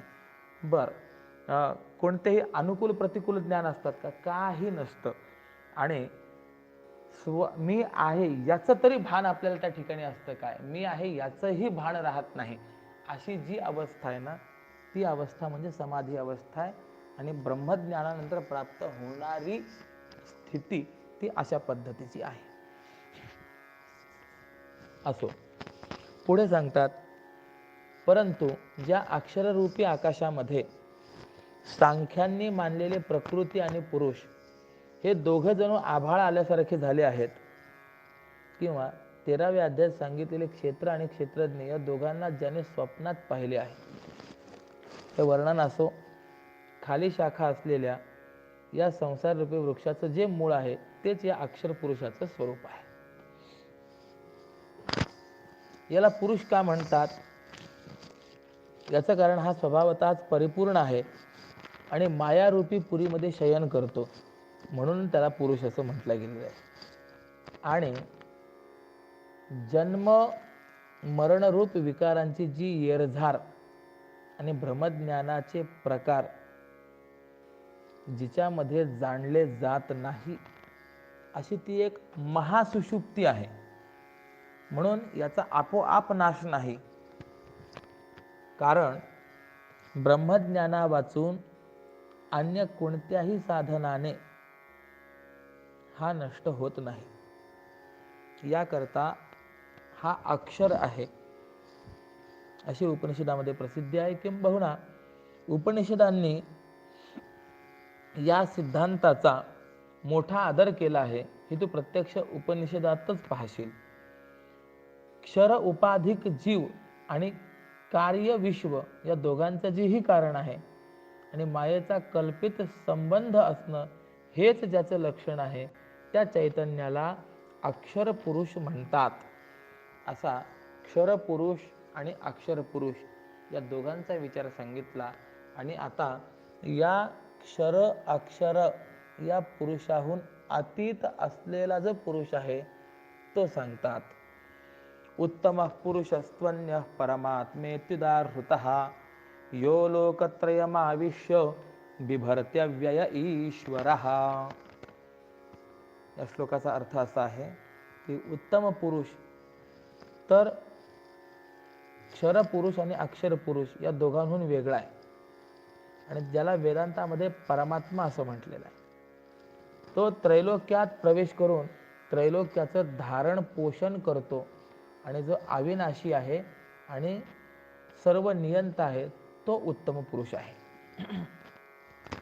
आता यावर व्याख्यान करतात, अन्यथा ज्ञानाच्या अवस्था त्या दोन, लोपती ज्या घन अज्ञानत्वी, अज्ञानते ज्ञानी बुडून या जाय, ज्ञानही होय लीन जेथे. म्हणजे आता लोकांमध्ये ब्रह्मज्ञानाच्या दोन अवस्था आहेत, एक जागृती आणि दोन स्वप्न. ह्या ज्या दोन अवस्था आहेत त्या ज्या घन अज्ञान तत्वात लीन होतात, हरपून जातात,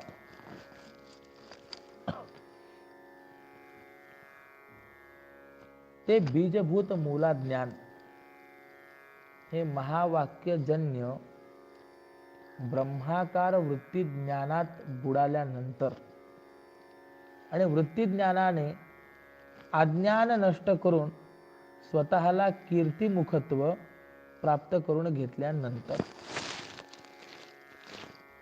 स्कंदपुराणामध्ये अशी कथा आहे की जालंधर नावाच्या राक्षसाला मारण्याकरता शंकरांनी एक पुरुष निर्माण केला आणि त्याला मारण्याची आज्ञा केली. त्याप्रमाणे त्याने जालंधराला मारून टाकलं, पण त्याला भूक लागली म्हणून त्याला खाऊनही टाकलं. पण तेवढ्याने त्याची भूक शमली नाही. त्याला भगवान शंकरांनी स्वतःचं शरीर खायला सांगितलं. तेव्हा त्या आज्ञेनुसार त्याने आपलं शरीरही क्रमाक्रमाने खाऊन टाकलं आणि शेवटी त्याचं मुखच शिल्लक राहिलं.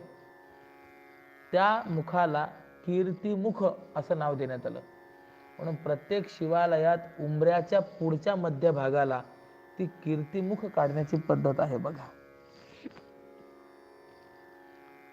तर हा जो दृष्टांत दिलाय ना, या दृष्टांताप्रमाणे वृत्ती ज्ञानाने जसं अज्ञान नष्ट केलं आणि शेवटी आपण हे वृत्तीरूपाने नष्ट होऊन कीर्तिमुखाप्रमाणे स्वरूपाने शिल्लक राहतं. जसा अग्नी हा लाकडांना जाळून आपणही नष्ट होतो.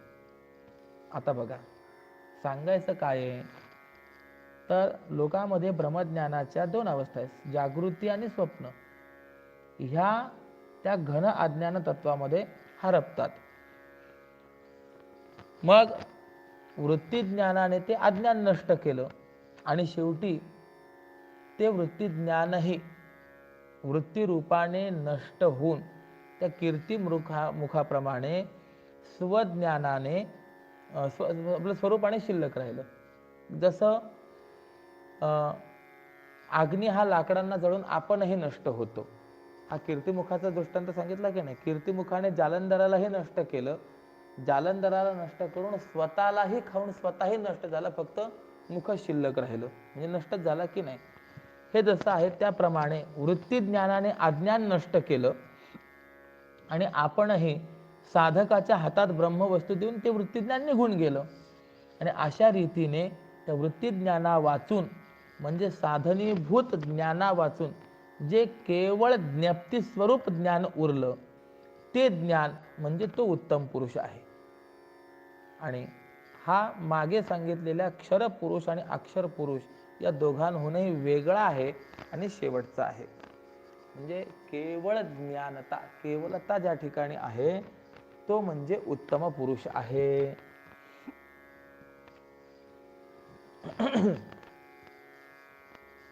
निद्रे स्वप्ना आणि स्वप्नापासून या भिन्न जागृते जे ज्ञान विशेषत्वे.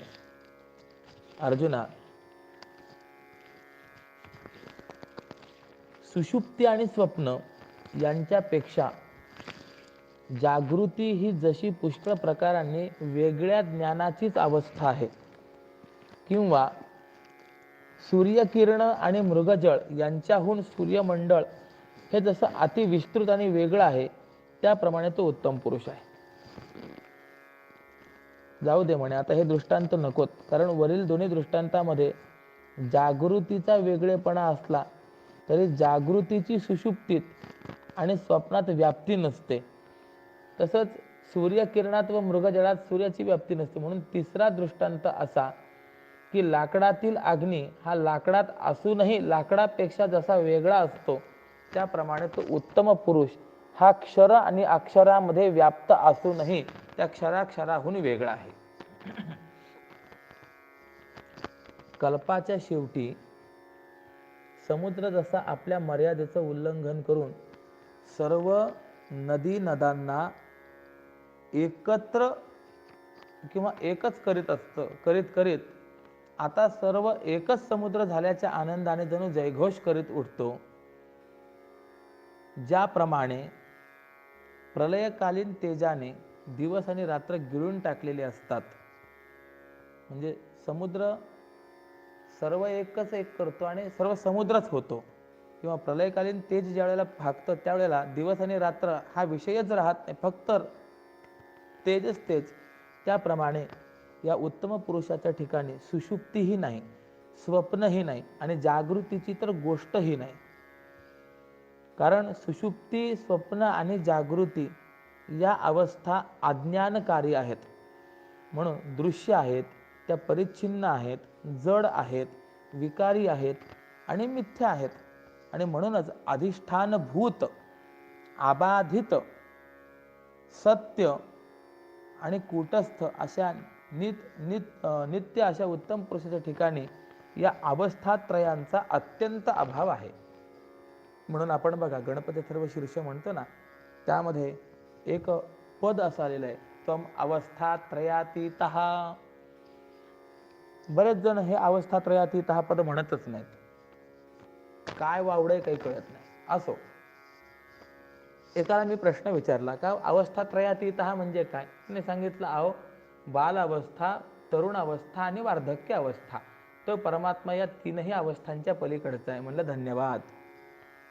त्याचा अर्थ असा आहे की तो परमात्मा जागृती, स्वप्न, सुषुप्ती या तीन अवस्थांच्या पलीकडचा आहे. त्या उत्तम पुरुषाच्या ठिकाणी एकपणा नाही. कारण एक ही संख्या आहे आणि संख्या हा गुण आहे. आणि तो उत्तम पुरुष निर्गुण असल्यामुळे, निर्विशेष असल्यामुळे त्याच्या ठिकाणी एकत्व ही संख्या देखील संभवत नाही. म्हणजे तो एकच आहे असं म्हणावं तर तो एक शब्द देखील त्याला त्या ठिकाणी संभवत नाही. मग आता शंका अशी येते की श्रुतीने एकमेवा द्वितीयम असं म्हटलंय आणि ज्ञानदेवांनी एक नाही असं म्हटलेलं आहे. मग या दोघातील विरोध परिहार कसा करायचा.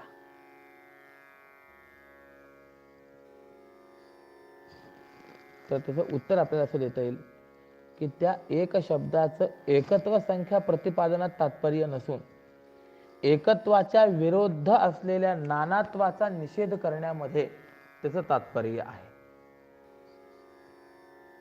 मग प्रश्न असा आहे की उत्तम पुरुषाच्या ठिकाणी एकत्व नसेल तर मग प्रत्यक्ष प्रमाण सिद्ध द्वित्व हे निश्चित असू शकतं.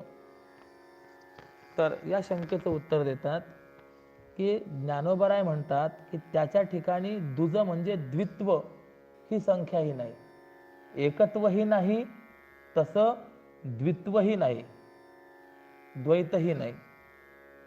अरे जिथे एकत्वच जिथे नाही तिथे एकत्वाच्या सापेक्ष असलेलं द्वैत तरी कुठून असणार. म्हणून नेह नानास्ति किंचन या श्रुतीने सर्व द्वैताचा निषेध केलाच आहे. मग पुन्हा शंका अशी येते की एकत्वाचा आणि सर्व द्वैत्वाचा निषेध केल्यानंतर ते उत्तम पुरुष म्हणजे शून्य स्वरूप आहे असं समजायचं का. तर यावर महाराज म्हणतात, ज्ञानोबराय म्हणतात की नाही, त्याला नाही असंही म्हणता येत नाही, शून्यही म्हणता येत नाही. कारण अधिष्ठानभूत उत्तम पुरुष हा सद्रूप आहे आणि चिद्रूप आहे. आणि तो सद्रूप आणि चिद्रूप नसता तर सर्व जगताची आहे या रूपाने प्रतीती झाली नसती ना. म्हणून उत्तम पुरुष जो आहे हा सर्व भ्रमांचं अधिष्ठान आहे आणि सर्व बाधांचा अवधी असल्यामुळे त्याला नाही असं देखील म्हणता येत नाही. म्हणूनच श्रुतीने सत्यम ज्ञानम असं त्याचं वर्णन केलेलं आहे. म्हणजे आता इथे कसं आहे, हे न्यायशास्त्राची परिभाषा आहे. फक्त सत्यम म्हटलं आणि त्याला चित नाही म्हटलं तर काय अडचण येईल. त्या परमात्म्याला फक्त सत्य आणि चित म्हटलं आणि आनंद नाही म्हटलं तर काय अडचण येईल. किंवा त्या परमात्म्याला फक्त आनंद म्हटलं, चित म्हटलं नाही आणि सत्य म्हटलं नाही तर काय अडचण येईल. अशा ज्या काही आहेत तसा पद्धतीचा हा विचार आहे. मग आता पुन्हा एक शंका अशी निर्माण होते की तुम्ही म्हणता ना की श्रुतीने त्या परमात्म्याला सत्यम ज्ञानम म्हटलंय, तर मग तो उत्तम पुरुष सत आहे तर त्याच्या ठिकाणी सत्व धर्म असेल. तर यावर माऊली म्हणतात की नाही बाबा, तो सत्व धर्माने जाणला जात नाही. कारण की तो अखंड निर्धर्मक आहे. म्हणूनच निष्कलम निष्क्रियम असं श्रुतीने त्याच्या ठिकाणी असलेल्या धर्मी भावाचा देखील निषेध केलेला आहे. तर तात्पर्य काय. तो उत्तम पुरुष निर्गुण आहे, अद्वितीय आहे, सत्य आहे आणि निर्धर्मक असल्यामुळे त्याच्या ठिकाणी एकपणा, दोनपणा नाही व आहे अशा कोणत्याही रूपाने तो जाणला जात नाही. म्हणजे एक आहे असे म्हणलं जात नाही, दोन आहे असे म्हणलं जात नाही, नाही म्हणलं जात नाही, आहे म्हणलं जात नाही, असे कोणत्याच रूपाने तो जाणला जात नाही. आणि ज्या उत्तम पुरुषाच्या ठिकाणी अनुभव देखील घाबरून बुडून गेला आहे. कारण उत्तम पुरुष हा अनुभवाचा विषय नसून तो अनुभव स्वरूप आहे. अनुभवाचा विषय होणं म्हणजे अनुभव घेणारा वेगळा आणि ज्याचा अनुभव येणारा आहे तो वेगळा. पण हा उत्तम पुरुष अनुभवाचा विषय नाही तर अनुभव स्वरूपच आहे असं सांगितलेलं आहे. म्हणून असं जे काही अवाच्य तत्व आहे, जे बोलता येणं शक्य नाही, जे परमात्मा या नावाने बोललं जातं, तोच उत्तम पुरुष आहे असं जाण. ऐसे स्वयंसिद्ध अर्जुना जे काही पुरुष तो पाहि उत्तम गा, तया पुरुषा ते परमात्मा नाव,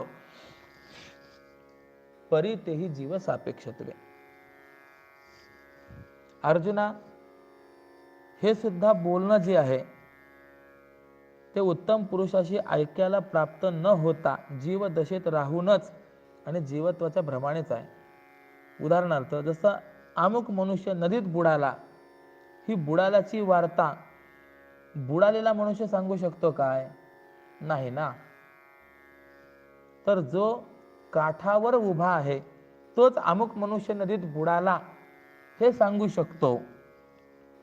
त्याप्रमाणे अर्जुना, सत्य आणि मिथ्या या विचारांच्या तीरावर स्वतःला उभं केल्यानंतरच कार्यकारण स्वरूप या क्षराक्षर पुरुष पलीकडचे आहेत आणि कार्यकारणातील उत्तम पुरुष नाही, कार्यकारण स्वरूप क्षराक्षर पुरुष हे अलीकडचे आहेत आणि कार्यकारणातील तीत उत्तम पुरुष हा पलीकडचा आहे, अशी गोष्ट करणं वेदाला सोपं झालं आहे. नसता उत्तम पुरुषासंबंधी काहीच बोलता आलं नसतं. तैसे विवेकाच्या राहून या तिरी वेद चर्चा करी तयाची गा. ह्या लागी पुरुष क्षराक्षर दोन्ही सर्वथा देखोनी सोपाधिक. म्हणूनच वेद हा क्षराक्षर हे पुरुष दोन्ही निकृष्ट आहेत असं पाहून या उत्तम पुरुषाला उत्कृष्ट आणि आत्मरूप म्हणतात. अर्जुना, याप्रमाणे परमात्मा या श्रौत शब्दाने पुरुषोत्तम सूचित केला आहे असं लक्षात ठेव. एरवी ज्याच्या संबंधी काहीही न बोलणं हेच बोलणं आहे, ज्याच्याविषयी काहीही न जाणणं हेच जाणणं आहे. श्रीमंत, विद्वान, सत्ताधारी, इंद्रादी देव यापैकी काही न होणं हेच जे होणं आहे, ती पुरुषोत्तम नावाची वस्तू आहे. तात्पर्य काय? तर हा उत्तम पुरुष शब्दाचा, वृत्तीज्ञानेचा आणि क्रियेचा विषय होत नाही. ते ब्रह्ममी आहे हे ज्ञानही ज्या ठिकाणी अस्ताला गेलं आहे, म्हणजे सांगणाराच ज्या ठिकाणी सांगणं झालं आहे, द्रष्टुत्वासह दृश्य जिथे मावळ आहे, द्रष्टा दृश्य भाव हरपला सर्व दर्शनाची ठाव मग कोठे. मग जिथे द्रष्टुत्वासह दृश्यच मावळलं तिथे दर्शन कसं होणार? म्हणून माऊली आता याच्या पुढील चिंतनामध्ये निर्विशेष उत्तम पुरुषाचं स्वरूप ज्यांच्या लक्षात येत नाही अशा त्या नास्तिकांना, शून्यवाद्याला आणि विशेषतः केवळ सगुण परमात्मवाद्यांना दृष्टांताने ते स्वरूप समजावून देणार आहेत. आता असं पहा, म्हणतात, परिबिंबा आणि प्रतिबिंबा माझी स्वभावे प्रभाजी असे नित्य न लाभे ती हाती म्हणून नाहीच तरी ऐसे साच म्हणू ये का. पाण्याच्या बाहेर असणारं सूर्यबिंब आणि पाण्यात दिसणारं प्रतिबिंब या दोघांमध्ये सामान्य रूपाने सूर्याच्या प्रभेचं अस्तित्व कुठून असणार असं म्हणू नये.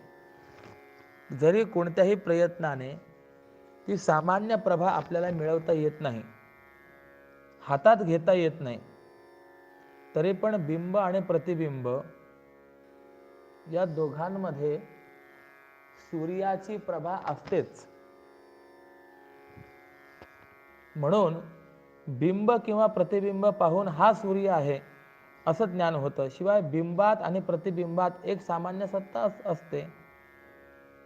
किंवा नाक आणि फूल या दोघांमध्ये एक सामान्य गंध आहे. नाकामध्ये प्रविष्ट झालेल्या पुष्पगंधाचं प्रत्यक्ष ज्ञान होतं आणि नाकापासून दूर असलेल्या पुष्पगंधाचं अनुमानाने परोक्ष ज्ञान होतं. परंतु नाक आणि फूल यांच्या मधल्या देशभागात जो सामान्य गंध आहे त्याचं घ्राण प्रत्यक्ष किंवा अनुमती ज्ञान होत नसलं तरी तो नाही असं म्हणता येईल काय? नाही. थोडक्यात काय सांगायचं आहे, नास्तिक चारवाक जे आहेत ना त्यांचं असं म्हणणं आहे की जे दिसतं तेच खरं आहे, जे दिसत नाही ते खरं नाही. म्हणून चारवाक दर्शन हे प्रत्यक्षवादी आहे. प्रत्यक्ष प्रमाण हेच त्यांना मान्य आहे. परंतु सांख्यशास्त्राने मात्र त्याला चांगलं उत्तर दिलेलं आहे की अरे बाबा, केवळ दिसत नाही, प्रत्यक्ष होत नाही म्हणून त्या वस्तूचं अस्तित्व नाकारता येत नाही. याला 9 कारण सांख्यशास्त्रकारांनी सांगितले. अति दूरात, एखादी वस्तू आपल्यापासून अति दूर असली आणि त्यामुळे जर ती दिसत नसली तर ती वस्तू नाहीच असं म्हणता येईल काय? एखादा मनुष्य जर परगावी गेला, आता तो आपल्या नजरेला दिसत नाही म्हणून तो नाहीच आहे असं त्याचं अस्तित्वच आपल्याला परिसमाप्त करता येईल काय? नाकारता येईल काय? नाही. किंवा एखादं विमान जर आपल्या समोरनं गेलं तर जोपर्यंत दिसत आहे तोपर्यंत विमान आहे आणि आता दिसत नाही म्हणून विमान नाहीच असं जर आपण म्हटलं तर ते योग्य ठरेल काय? तर हे तसं योग्य ठरणार नाही आहे. त्याप्रमाणे केवळ दिसेल तरच खरं आणि दिसणार नाही तर खरं नाही असं म्हणणं योग्य नाही. कारण की अतिदूर वस्तू गेली तरी दिसत नाही म्हणून तिचं अस्तित्व नाकारता येत नाही. किंवा अति जवळ असेल तरी वस्तू दिसत नाही, त्याचं अस्तित्व नाकारता येत नाही. आपल्या डोळ्यात घातलेलं काजळ आपल्यालाच दिसत नाही, डोळ्यांनाच दिसत नाही, मग डोळ्यात काजळ घातलंच नाही असं म्हणता येईल काय? तर हे जसं शक्य नाही. अशी 9 कारणं आहेत. तात्पर्य एवढंच सांगायचं आहे, मी आता ते सगळी 9 कारणं सांगत बसत नाही इथे. तर दिसत नाही म्हणून त्याचं अस्तित्व नाकारता येत नाही. जरी दिसत नसेल तरी त्याचं अस्तित्व आहेच हे मात्र आपल्याला मान्य करावं लागेल. म्हणून सांगतात की त्याप्रमाणे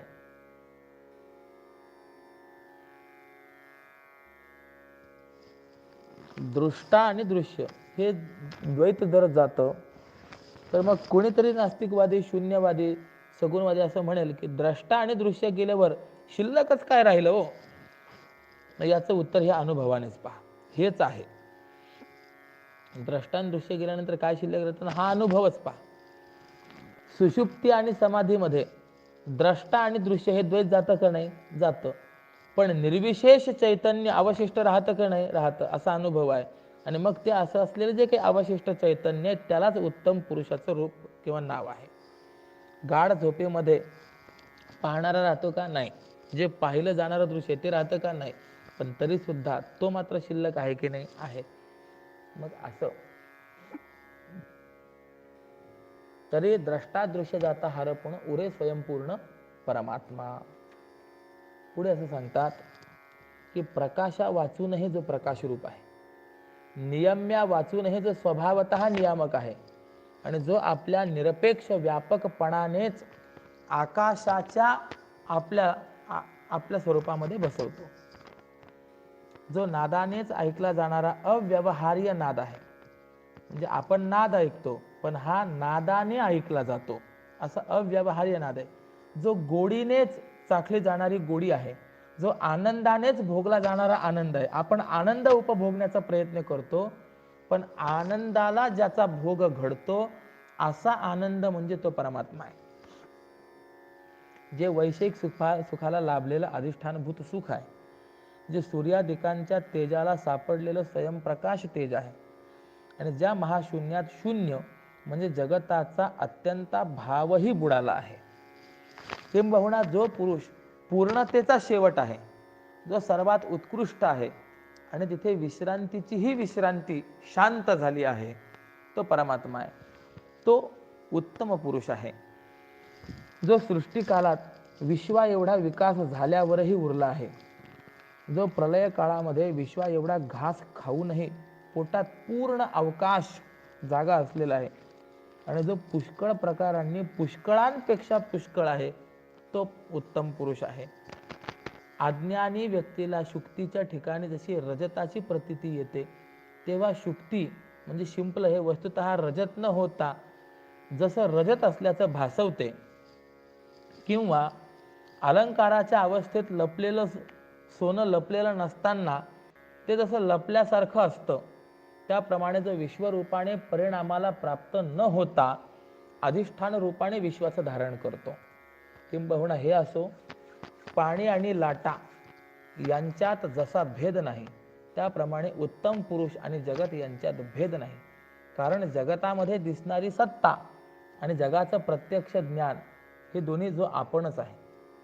म्हणून हे वीरेशा अर्जुना, आपल्या विश्वसंहार रूपी संकोचाला आणि विश्वोत्पत्ती रूपी विकासाला जो आपणच स्वतःच त्या कोश किड्याप्रमाणे अभिन्न निमित्त पादान कारण आहे. आपण कोश किड्याचं उदाहरण मागे पाहून आलेलो होतो. किंबहुना ज्याप्रमाणे पाण्यात प्रतिबिंब रूपाने व आकाशात बिंब रूपाने चंद्र जसा परिपूर्ण असतो, किंवा त्याप्रमाणे जो विश्वाच्या उत्पत्तीमुळे काही विकारी होत नाही आणि जो विश्वाच्या नाशामुळे कुठे जात नाही, तात्पर्य जो अविकारी व अविनाशी आहे. रात्री आणि दिवस यांच्यामुळे सूर्य जसा दोन प्रकारचा होत नाही, त्याप्रमाणे कोणत्याही काळात, कोणत्याही देशात आणि कोणत्याही कारणाने ज्याचं स्वरूप क्षीण होत नाही, ज्याचं साम्य ज्याच्याशीच आहे आणि तसा तो उत्तम पुरुषासारखा उत्तम पुरुषच आहे, त्याला दुसरी उपमा नाही. म्हणून तो उत्तम पुरुष आहे, त्यालाच परमात्मा असं म्हटलेलं आहे. इथे पुढे सांगतात, यस्मात् क्षरमती तोहम अक्षरादपि चोत्तमः अतोऽस्मि लोके वेदे च प्रथितः पुरुषोत्तमः. या श्लोकाचा अर्थ असा आहे, ज्या अर्थी मी क्षराहून आणि अक्षराहून वेगळा आहे, त्या अर्थीच मी उत्तम आहे, आणि याकरताच लोकात आणि वेदात मी पुरुषोत्तम या नावाने प्रसिद्ध आहे. यावर व्याख्यान 3 अभंगांचं आहे. माऊली म्हणतात की अर्जुना, जो आपणच आपल्याला प्रकाशित करतो, अधिक काय बोलावं, त्याच्यासारखा दुसरा अबाधित सत्तावान स्वयंप्रकाश नित्य निरतिशय आणि आनंद स्वरूप कोणीही नाही. अरे तोच मी निरुपाधिक या क्षराक्षराहून उत्तम एक अद्वितीय आहे, म्हणून लोक आणि वेद मला पुरुषोत्तम असं म्हणतात. आणि यानंतर पुढे सांगतात, यो मामेवम सम्मूढो जानाति पुरुषोत्तमम स सर्वविद भजति माम सर्वभावेन भारत. की अर्जुना, जो अज्ञानरहित पुरुष मला पुरुषोत्तमाला आत्ता तू ऐकल्याप्रमाणे मी सांगितल्याप्रमाणे जाणतो, तोच सर्व वेत्ता सर्व भावाने माझी भक्ती करतो. यावर व्याख्यान करतात, ज्ञान सूर्योदये ऐशा परिमाते पुरुषोत्तमाते ओळखे जो, जैसे झोपेतून येता जागे पण मावळते स्वप्न एकाएकी. अर्जुना, अशा मला पुरुषोत्तमाला ज्ञानरूपी सूर्याने पहाट केल्यावर त्या प्रकाशामध्ये जो जाणतो, जागृत झाल्यानंतर आपलं म्हणजे प्रमात्याचं ज्ञान होतं, मग स्वप्न जसं नाहीच होतं, त्याचा अत्यंत भावच होतो, त्याप्रमाणे पुरुषोत्तमाच्या ज्ञानाने ज्याला हे भासणारं त्रिभुवन मिथ्या झालं आहे. किंवा हातात माळा घेतल्यानंतर ही फुलाची माळ आहे असं अपरोक्ष ज्ञान झाल्यानंतर खोट्या भासलेल्या मिथ्या सर्पाचं भय जसं नाहीच होतं, त्याप्रमाणे जो माझ्या अपरोक्ष ज्ञानाने मिथ्या संसाराला मुक्तो. किंवा अलंकार हे सोनच आहे असं जो जाणतो, तो सोन्याचा अलंकारपणा मिथ्या आहे आणि सोनं सत्य आहे असं म्हणतो.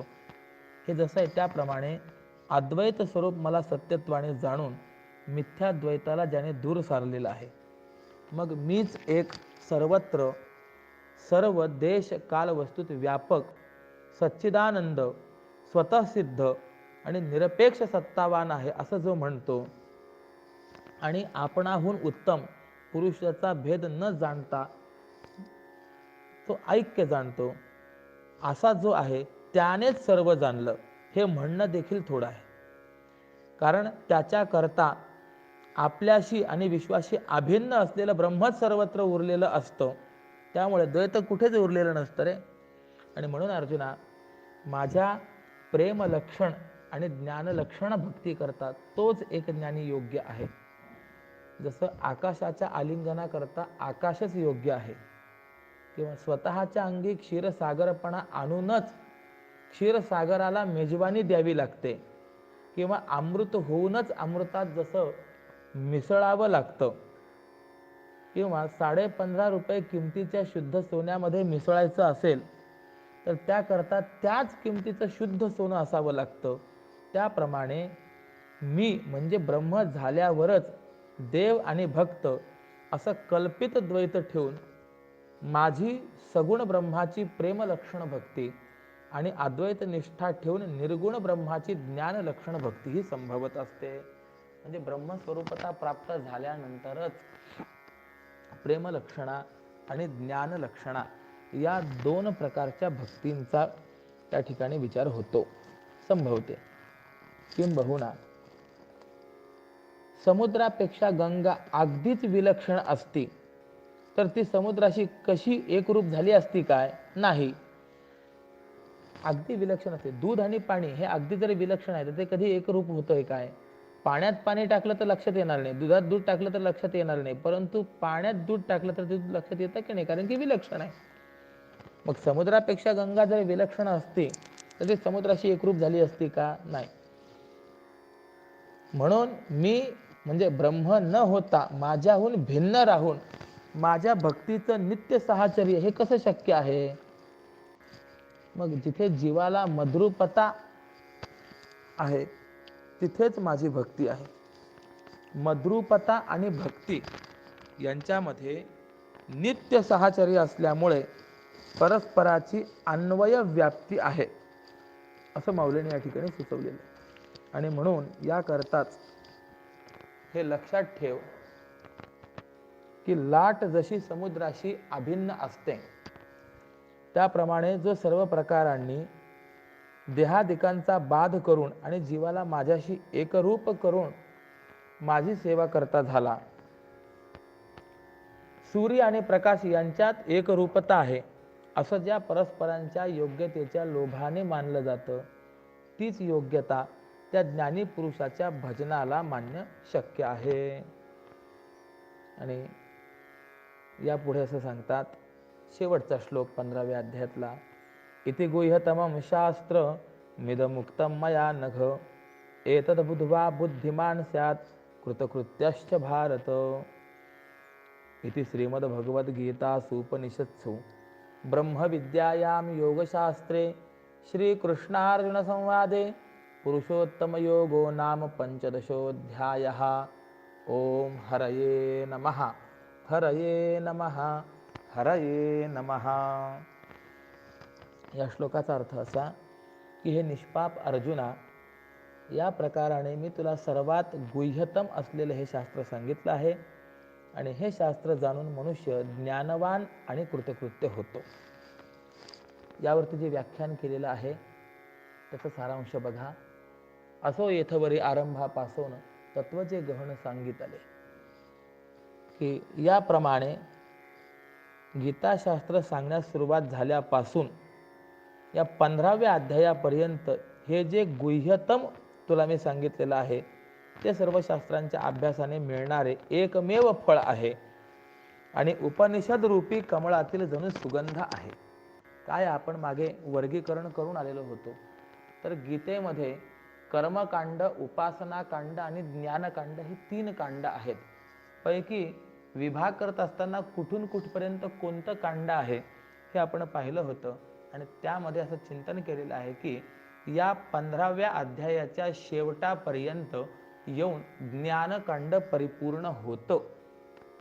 तर म्हणून आता सांगतात की गीताशास्त्र सांगण्यास आरंभ केल्यापासून आत्तापर्यंत हे मी तुला गुह्यतम सांगितलेलं आहे. आणि हे जे गुह्यतम आहे ते सर्व शास्त्रांच्या अभ्यासाने मिळणारे एकमेव फळ आहे आणि उपनिषद रूपी कमळातील जणू काही सुगंध आहे. हे गुह्यतम म्हणजे वेदाचं नवनीत आहे आणि आम्ही हे नवनीत रूपी सार व्यासांच्या बुद्धिरूपी हाताने मंथन करून आयतं काढलं आहे. जी गीता ज्ञानामृताची गंगा आहे, आनंद रूपी चंद्राची 17वी कला आहे आणि जी विचाररूपी क्षीर समुद्रातून प्रगट झालेली नूतन लक्ष्मी आहे.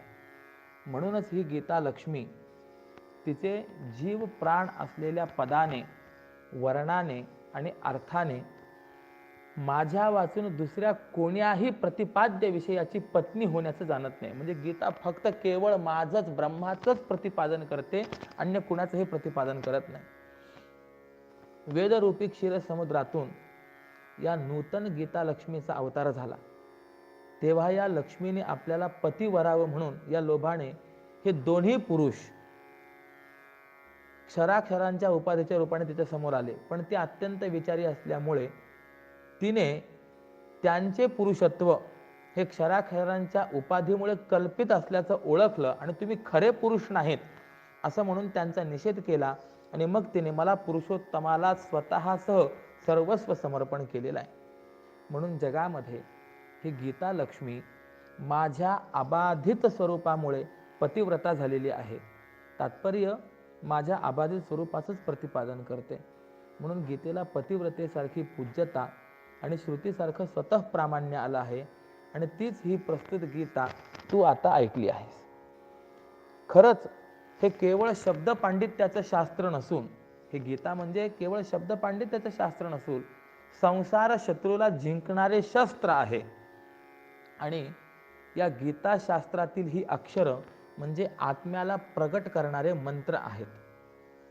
परंतु असे ते अत्यंत गोपनीय मंत्र असूनही तुझ्या पुढे उघड सांगण्यात आलेले आहेत.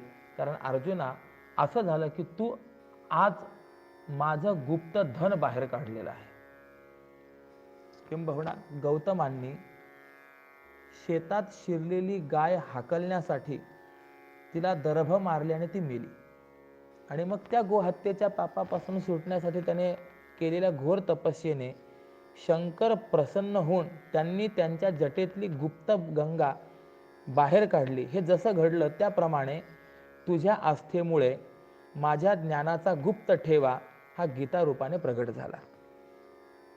अर्जुना, तू आपल्या शुद्धपणाने समोरील गीतेच्या आमच्या आकृतीचा हिशोब घेण्याकरता, आम्हा दोघांचे पूर्णपणाने प्रतिबिंब ग्रहण करण्याकरता, त्या गीतेकरता व आमच्याकरता जणू तू स्वतःच्या देहाला आरशाचीच पुतळी बनवलंय. त्यामुळे तुझ्या नखशिखात शुद्ध देहरूपी आरशामध्ये गीतेचं व आमचं कोणताही भाग प्रतिबिंबित होण्याचा शिल्लक न राहता पूर्ण प्रतिबिंब उमटलेलं आहे. किंवा चंद्र आणि तारांगण यांनी भरलेलं आकाश, समुद्र जसा आपल्यामध्ये प्रतिबिंब स्वरूपाने आणत असतो, त्याप्रमाणे गीते सगट मला तू आपल्या अंतःकरणामध्ये घातलेला आहेस. म्हणून अर्जुना, तू कायिक, वाचिक, मानसिक पाप किंवा अज्ञान, आवरण, विक्षेप, मल, विक्षेप, आवरण या 3 प्रकारच्या मळांना सोडून दिलंस. म्हणून तू गीतेसह माझं व मी तुझ्या अंतःकरणात असल्यामुळे माझं तुला अखंड ध्यान घडत आहे. किंवा गीतेमुळे अज्ञान गेलं व माझ्यामुळे तुला आत्मसाक्षात्कार झाला आहे. परंतु हे विशेष वर्णनात्मक काय बोलावं रे?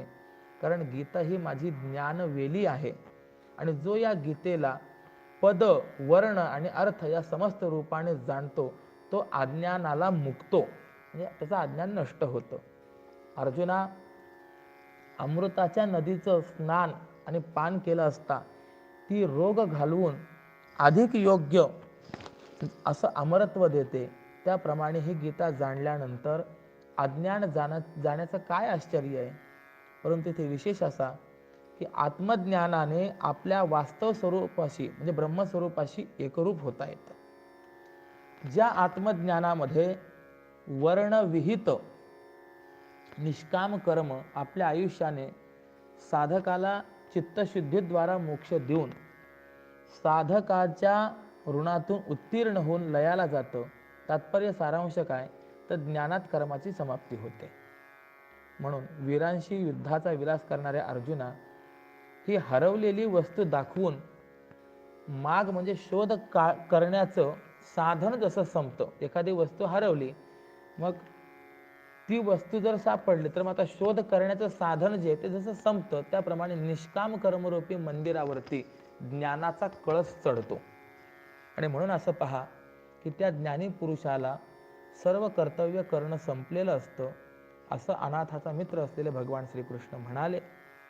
आणि ते श्रीकृष्णाच्या मुखातून निघालेले ज्ञानामृत अर्जुनरूपी पात्रात पूर्ण भरून बाहेर सांडत होतं. मग ती ज्ञानामृताची धारा व्यासांच्या कृपेने संजयाला प्राप्त झालेली आहे. मग तो संजय राजा धृतराष्ट्राला ज्ञानामृत पिण्याला देत होता, म्हणून त्या धृतराष्ट्राला स्वतःच्या आयुष्याचा नाश, पुत्रनाश, राज्यनाश होऊन देखील फार मोठं दुःख वाटलं नाही, कारण तो त्या अवस्थेतही गीता श्रवणामुळे समाधानी होता.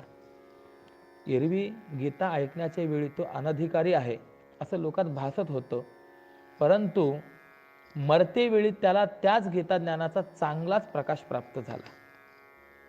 उदाहरण देतात, जेव्हा द्राक्षाच्या वेलीला खत म्हणून दूध घातलं जातं तेव्हा ते वाया गेलं, म्हणजे दुधाचा व्यर्थ नाश केला असं वाटतं, परंतु पुढे त्या वेलीला दुप्पट फळं पिकलेली जशी अनुभवाला येतात, त्याप्रमाणे भगवान श्रीकृष्णांच्या मुखातून निघालेली अक्षरं या संजयाने श्रद्धापूर्वक धृतराष्ट्राला सांगितली. आणि त्या श्रवणाने तो ज्ञानांध धृतराष्ट्र देखील मरणाच्या वेळी सुखी झाला. आणि तेच या भगवान श्रीकृष्णाचे वचनामृत मी यथामती मराठी भाषेत कशी तरी अव्यवस्थित पद्य रचना करून ओबडधोबड ज्ञानाने कळले न कळले तसंच मी तुम्हा श्रोतांपुढे सांगितलेलं आहे. म्हणून रसिक म्हणजे सौंदर्य ज्ञान असलेल्या रसिक माणसालाही शेवंतीचं झाड बघितलं तर त्याचं विशेष सौंदर्य तर काहीच दिसत नाही, परंतु भ्रमरांनी मात्र शेवंतीतील सुगंध नेलेला असतो, कारण भ्रमरच शेवंतीतील सुगंध जाणतात. त्याप्रमाणे शास्त्राने घडवलेले योग्य सिद्धांत जे आहेत तेवढे घ्या आणि उत्कृष्ट शब्दरचना, अलंकारांची कल्पकता, या बाह्य सौंदर्यांनी जे उणं आहे ते मला परत द्या, कारण काही न कळणे हेच बाळाचं लक्षण असतं. बघा माऊली किती विनय व्यक्त करतायत. परंतु लहान मूल नेणतं जरी असलं तरी आईबाप त्याचा नेणतेपणा पाहून रागावत नाहीत, उलट त्यांचा हर्ष कुठेही मावत नाही, ते त्याचं कौतुकच करतात. त्याप्रमाणे तुम्ही संत माझे आईबाप आहात, तुम्ही भेटल्यानंतर मी तुमच्याशी लढीवाळपणा करणारच. अर्थात हा लढीवाळपणा ग्रंथरचनेच्या निमित्ताने आहे असं आपण जाणावं. आणि माऊली म्हणतात की अशा पद्धतीने या विश्वाच्या ठिकाणी ज्यांचा आत्मभाव आहे किंवा जे विश्वरूप आहेत असे ते माझे स्वामी श्री गुरु निवृत्तीनाथ महाराज माझी वाक्यपूजा ऐकोत, स्वीकारोत. आणि असं वर्णन करून माऊलींनी या 15व्या अध्यायाची सांगता केलेली आहे. वेळेची मर्यादा वगैरे पाहत असताना सिंहावलोकन पूर्ण होणार नाही, म्हणून आता मी माझ्या वाक्प्रपंचाला या ठिकाणी पूर्ण विराम देतो. झालेली वाङ्मयीन सेवा स्वामीजींच्या चरणारविंदी या ठिकाणी मी समर्पित करतो. ओम पूर्णमदः पूर्णमिदं पूर्णात् पूर्णमुदच्यते पूर्णस्य पूर्णमादाय पूर्णमेवावशिष्यते. ओम शांतिः शांतिः शांतिः. पुंडलीक वरदा हरि विठ्ठल श्री ज्ञानदेव तुकाराम पंढरीनाथ भगवान की जय. माऊली ज्ञानेश्वर महाराज की जय. जगद्गुरु श्री तुकाराम महाराज की जय.